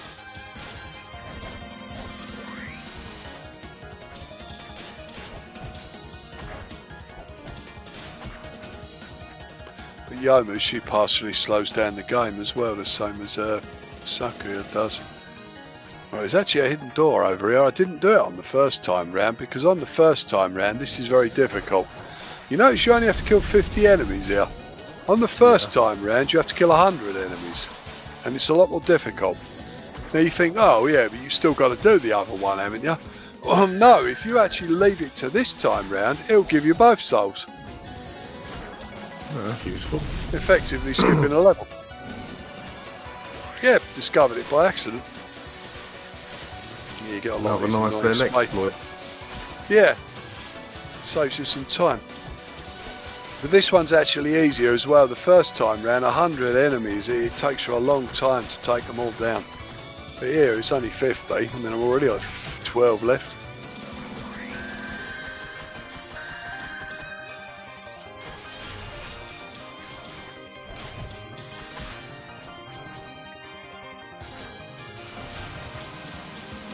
So it doesn't take long to get rid of them all. Those spacemen, they keep stopping time and doing their damn spell cards on you. But you know, it's like hidden soul found.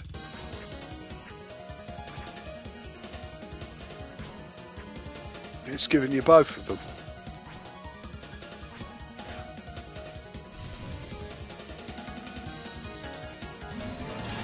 You know, which saves doing both. And you can do exactly the same thing on Yokai Reunion. Normally you'd have to do 6 on normal, 6 levels on normal and 6 levels on chaos. But if you just do the 6 on chaos, it gives you 12 souls. You're skipping 6 levels out. I just accidentally chose. I accidentally chose chaos mode. I didn't mean to do it. And I thought, oh, I'll finish the chaos mode ones and I'll do the normal ones afterwards. When I got to the end of the level, it gave me 2 souls. I thought, oh, that's interesting. Yeah, bonus. Go quickly, I went through that lot. And the reason Lena survived is because she did divine intervention. Not that it did her any good. No, not really. Just prolong the inevitable.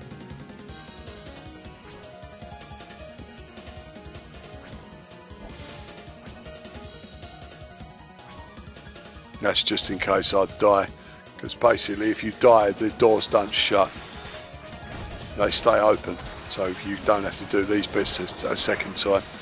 Right, gotcha. God, all these bloody shadows.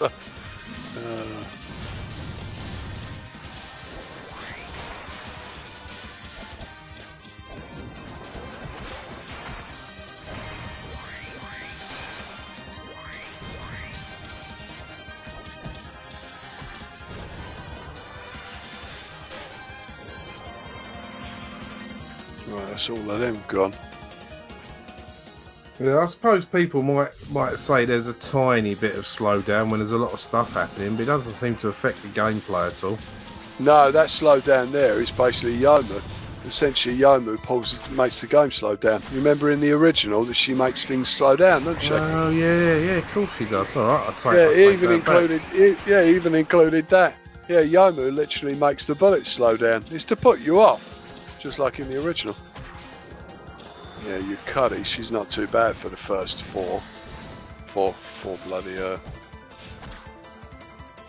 now she goes into bloody she goes into hyper mode herself. Yeah, this is where it gets. This is where it's. No. It's in all berserk mode. Yeah, this is basically where she does shatter reality. You notice there's only one safe spot where she's standing. If you get hit by that on Lunatic, you're dead instantly, even if you're hypered. Bloody hell.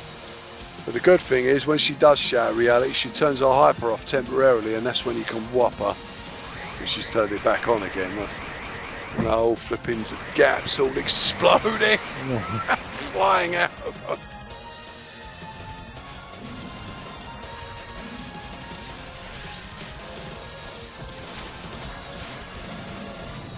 It's obviously a lot easier if you're hypered as well. Well, yeah.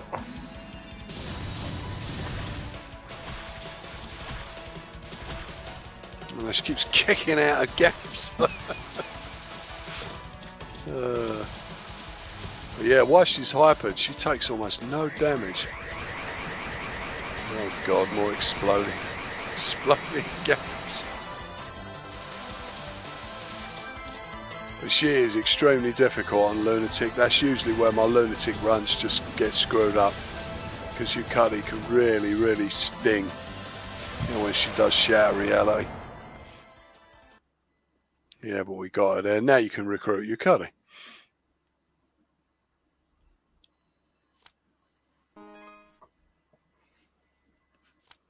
It's like join your party.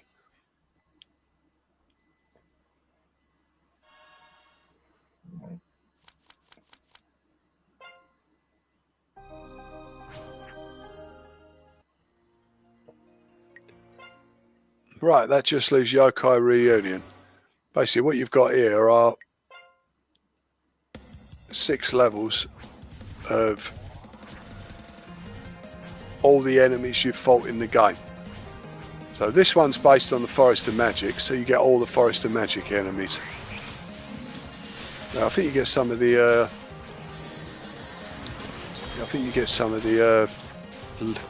Misty Lake enemies as well here. But this is chaos. Are they powered up a lot, or are they sort of standard? No, they're the same power that they were on the levels they come from. Right. So you can do this level at any time after you've done the Forest of Magic. It will not unlock Yokai Reunion until you've done that section of the game. So as soon as you've done Forest of Magic, you can do Yokai Reunion level 1.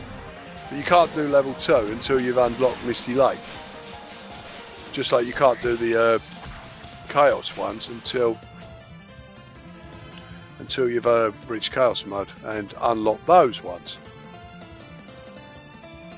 But you notice, look, it gives me 2 souls. Yeah. So you don't need to do the normal ones now, do you? The normal ones are obviously a bit easier than the Chaos ones. But why do both when you only need to do one of them? Yeah, makes sense.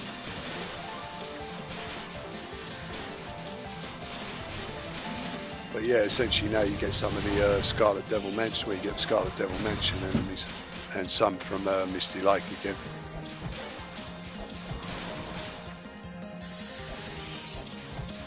At this point, it's not that much of a challenge though. The only ones that are quite hard are the 5th and 6th ones, because you get all the enemies from the Netherworld and the Yukadi's level. Yeah, that's to be expected. So loads of shadows and that again then. You get 3 tunes here as well. The first tune, I can't remember what the first tune was, but I know the last tune on the infinite levels is Loose Rain, which is my favourite tune from Great Fairy Wars. I didn't used to like the tune when I first played the game, but when I played Great Fairy Wars, that all changed. It's a really good piece. I don't do the infinite level here though. I quit it once I've done the 6 levels. It's a good way of earning additional monies. I once did 78 levels with Marissa on Lunatic. Just doing a Typhoon Spark over and over and over and over again for 78 levels. I actually told Esther what about it.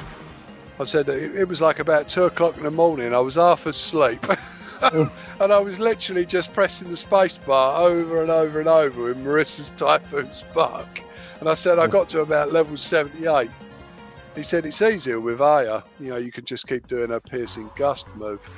I never got round to trying it with Aya though.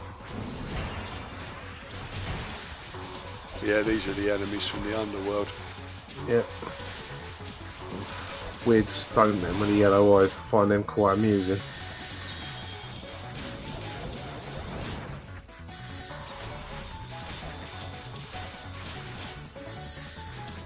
Yeah, this is a Midnight Fairy Dance, this tune, isn't it? Which is also from Great Fairy Wars. It's a good tune. Yeah, it was level 3 of Great Fairy Wars. But Loose Rain is probably my favourite tune from there. It's in my top 10 as well. Yeah, like you say, there's not really any bad. No, there ain't, is there? They're all damn good. You know, Zun does seem to have a a knack when it comes to square wave music. Yeah, that's like Lucosa says on more than one occasion, you know, Show and Tell doesn't write bad music. Well, the same can be said for Zun. It's true, it doesn't. I mean, there's so many remixes of Touhou as well that other people have done that are equally as good. I mean, this one obviously uses the tunes from the original games, but a lot of programmers don't do that. They, you know, they do make their own remixes. Some more enemies from the underworld here, and some from the netherworld. But you notice you got a percentage in the bottom right hand corner. You know, you have to kill so many. Yeah. Yeah, it don't take long to creep up, does it? No, it don't when you use your spell card. I mean, Typhoon Spark will literally screen clear. That's precisely why. You can only do that on Lunatic though, you can't do it on a normal or hard. Because basically you get a reward for completing the game on each difficulty level. And the reward on Lunatic is basically an amulet that makes your spell card bar charge up instantly. So you could just keep using Typhoon Spark over and over and over and over, and over forever. The only reason I died is because I think I slipped off the controls and Marissa got killed, and basically my other characters died instantly. Because by the time you reach level 78, the yokai are so powerful they can kill you with one hit. And it was game over that quick.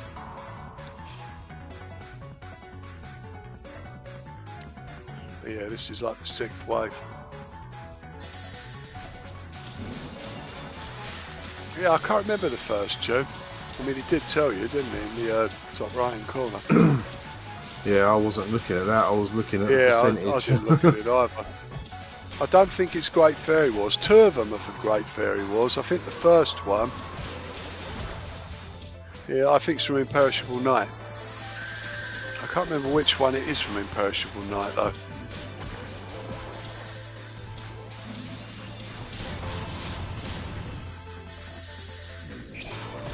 I don't think it's. Yeah, I'm not sure if it's Imperishable Night. It might be one of the other games.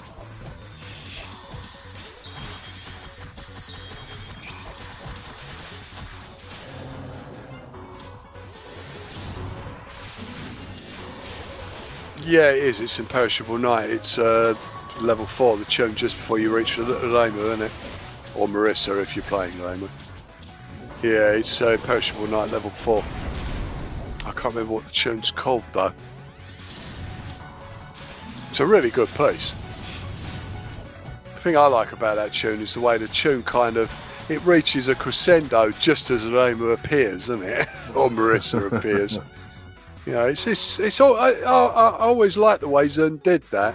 You know, the way you'd get a kind of scene change in the game, and it just as the tune reaches that point. It's a bit like Lily, the way she sprays all her spring everywhere, and it just as it reaches that point of the tune. Yeah, endless way. This loose rain, this tune. But yeah, I don't bother with this. But yeah, you can literally just keep fighting. See, it says level 0 down the bottom. I got to level 78. But the yokai get tougher and tougher at each wave. But I don't bother with this. You know, because, well, you've got all 200 souls, and that was all I wanted to do. But yeah, you can sit here every time you actually complete it, you get some extra money. So it's a good way to earn extra money if you want to buy some more items in the shop.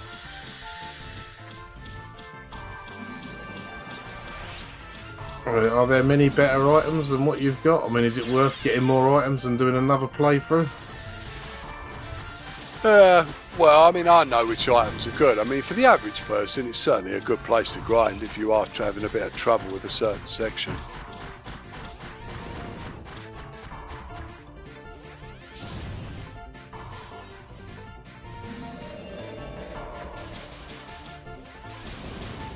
Lamer's back up again. Because your characters obviously recover after a while. But yeah, I don't continue here but you can continue, and every time you do a wave, you get some extra money. You get more money each time. Eventually, you end up with like 10,000 gold. Yeah. I actually clocked the money. But yep, as you can see, 86.6%. So not 100% clear, but a fairly fast clear. And I was only at level 85 odd there. But if you play it on Lunatic, well, the game will take you about 30 hours to do. And you will reach level 100. But if you want 100% clear, you have to buy every item from the shops. You don't need the 2 power-ups, the attack or the defense plus. You need every item in the shop, which means you will have to do Yokai Reunion to earn some extra money. That's fair enough. It's still. I have got 100% clear before, but there I just went for a basic clear, just 200 souls. That's how you get all 200 souls.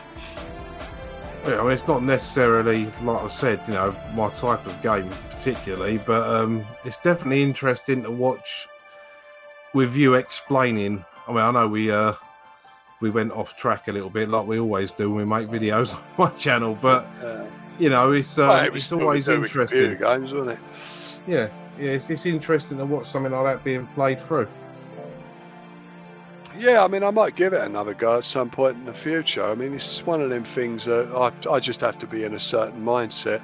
I mean, it's like hack and slash, isn't it? I mean, how many times have I played that? Oh, I've lost count. I mean, every time I play it, I seem to find out something new about it, and you know, I do a better completion. I think the last time I played it, I managed to complete the whole game, all 4 characters, all 4 levels of difficulty. I think I did it in 10 days. And that's playing it like 16 hours a day. Bloody hell. Yeah, 10 days. I mean, to actually complete it with all 4 girls, yeah. I mean, you're looking at typically a 6-hour playthrough for each level of difficulty. Times 4 girls, times 4 difficulty levels. Yeah. Yeah, so no wonder. I know what you're doing normally when you disappear for a while. It's like, oh yeah, hack and slash again then. Yeah, I mean, I've only got a very basic playthrough up on YouTube. That's basically normal and easy. Well, normal, I think. I just went for a standard playthrough because to do it with all 4 girls takes 4 times longer than that, and all 4 difficulty levels is 4 times longer than that. Yeah, it's certainly... An extra difficulty really is tough. But yeah, version 1, it only had one level of difficulty. But basically, hack and slash is Diablo. It's Diablo with tarot characters. Yeah, Treasure Hunter G, again, that's Diablo. You know, I've done a playthrough of that. That was a no-death playthrough as well, that was. I didn't do the Oni patch, though. Yeah, I do want to do that at some point. I want to go back to that and do the Oni patch so you get Suika, Yugi and Cutting. I wouldn't mind doing the sequel as well. You know, play some of the more exotic characters, ain't it? Like Captain Marissa with the anchor on her back and all that. Yeah, because it added all the characters from UFO, added the characters from... Well, it added Yukari, Ran and Chen. You could actually fight them. It added the characters from 10 Desires as well, so you had Futo, Miko and Tojiko. I know Tojiko was kind of sad in that because her attacks were so short range. Every time she did her move, it didn't reach her and you could still hit her back and you felt sorry for her. It's like she can't even reach me. But I can still hit her with my sword. They might have patched it since, but... Yeah, it was a nice little game there, it was. You know, get Treasure Hunter G. I didn't think much of it when I first saw it. It was didn't we 2-player that at one point? I think we played a little bit of it when we were showing Warren some of the Touhou stuff. Yeah, I seem to remember us having a bit of a longer game on that. I know we played... What was the other one we played 2 players on that we completed, but I died at the end? The prequel to Hack and Slash Treasure Hunting. No, not Treasure Hunting. Touhou Explorer. All right. Yeah, nice little game, that Touhou Explorer. It really does have gauntlet overtones. You can clearly see that the guy who programmed that, well, it's basically Nichi lot. Who programmed that. He clearly has played Gauntlet. Because it had overtones, Gauntlet overtones. Yeah, definitely. Had a lot of nice little references in it as well. But yeah, 4-player game that was. I mean, we obviously just played 2 players. I know you got the short end of the stick with that because you had to play Alice. Marissa was a glass cannon. I figured you'd probably get her killed too often. You know, Alice is a little bit tougher, but she moves really slow, don't she, Alice? Yeah. Yeah, no, it was fun to kill a couple of hours, wasn't it? Yeah, I mean, it's a shame we didn't record that. I've got to put that up on YouTube. Well, I've done a couple of recordings myself. Yeah, well, you never know. Maybe soon. Yeah, I've done a couple of recordings myself. I mean, I did one with Alice first of all, and then I did one with Marissa. Yeah, Nichiro Hitsuji, he made Hack and Slash and Touhou Explorer. He did make another game as well, which I got a little... I remember downloading a little Yomu sprite from a puzzle game he was making, but I never followed up on that. And his webpage, I can't find it anymore. It don't exist. So he's either moved somewhere else, or maybe he's just moved on. I mean, a lot of these programmers, a lot of these artists, they move on, you know, because of the stigma in Japan. You know, you just kind of hide the fact that you were once into that stuff. Yeah, it's a bit sad, really, because, you know, they, even though I'm not particularly into the characters, I know a good piece of beautiful artwork when I see it, and some of it is beautiful artwork. Yeah, it's true. I mean, that commission I had done the other day of Ninon, I mean, it's quite basic, that Tetsu did, but it looks exactly like her. You know, Falcon himself could have drawn that. Yeah, no argument from me. Yeah, he captured her face perfectly.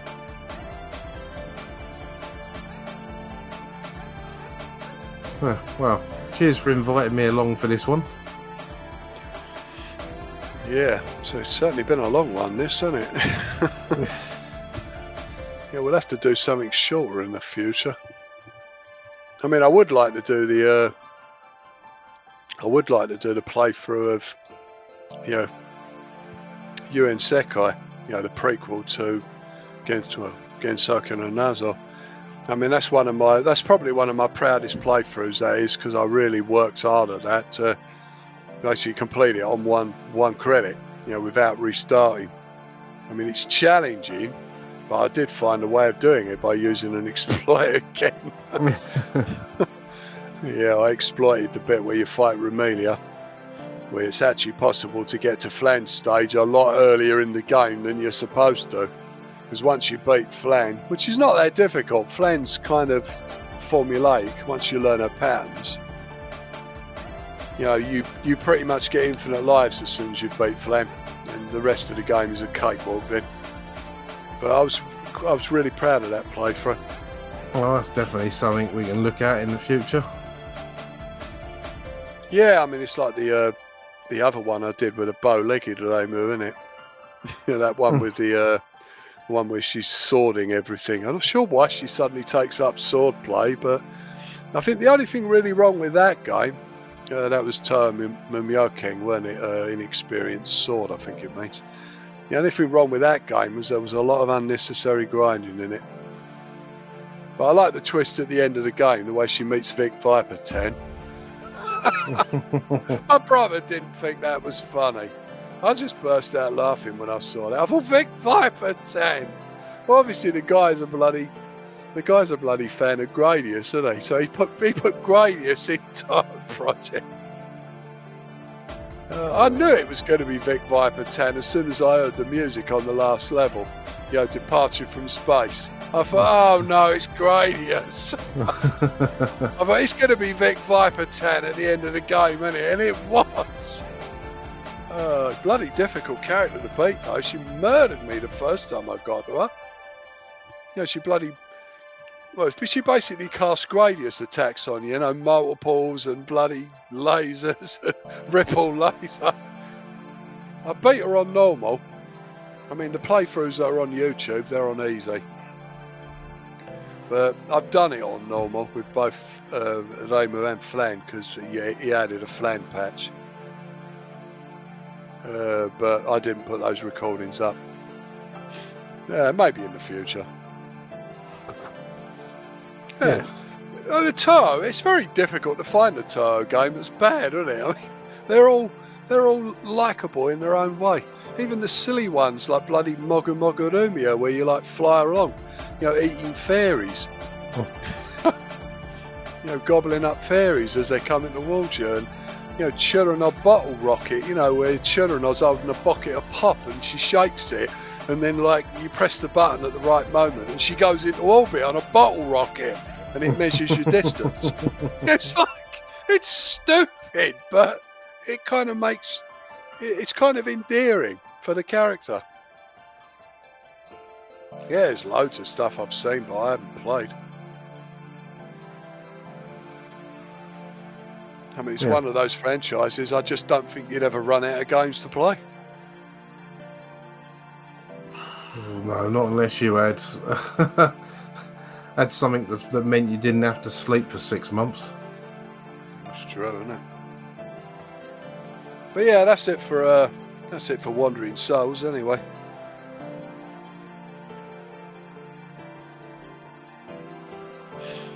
There's not really more I can add to that. Not unless I played it again.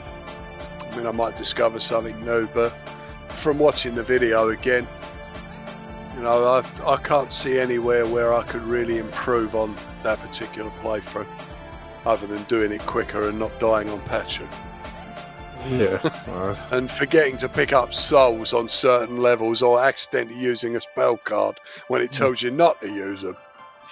It'd be better if it just locked your spell card so you couldn't use it on that level. I don't know. Well, it's all good fun anyway. It certainly impressed me anyway. Even if it hasn't got a massive following on YouTube. And as you know, I'm not easily impressed by games. Oh, no, I know that. Don't I know that?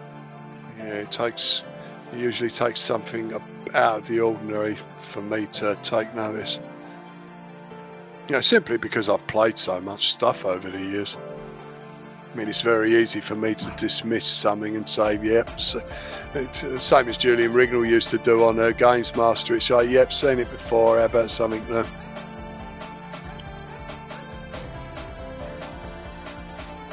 I don't think he got invited back. Got invited on the Games Master very often, actually, because he was always quite critical. He had every right to be. He was an editor of 3 magazines. He clearly understood the games industry better than most.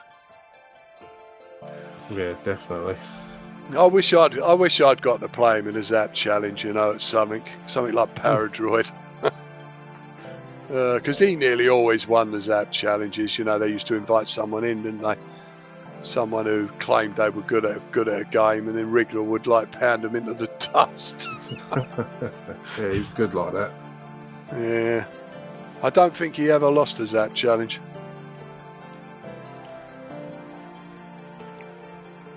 Yeah, I'll take your word for it. I can't remember, to be honest. But yeah.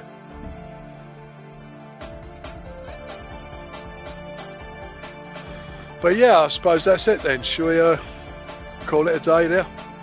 Yeah, why not? I think you've pretty much covered everything, and other things besides. So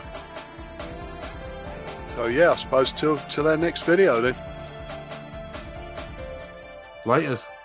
Yeah, laters.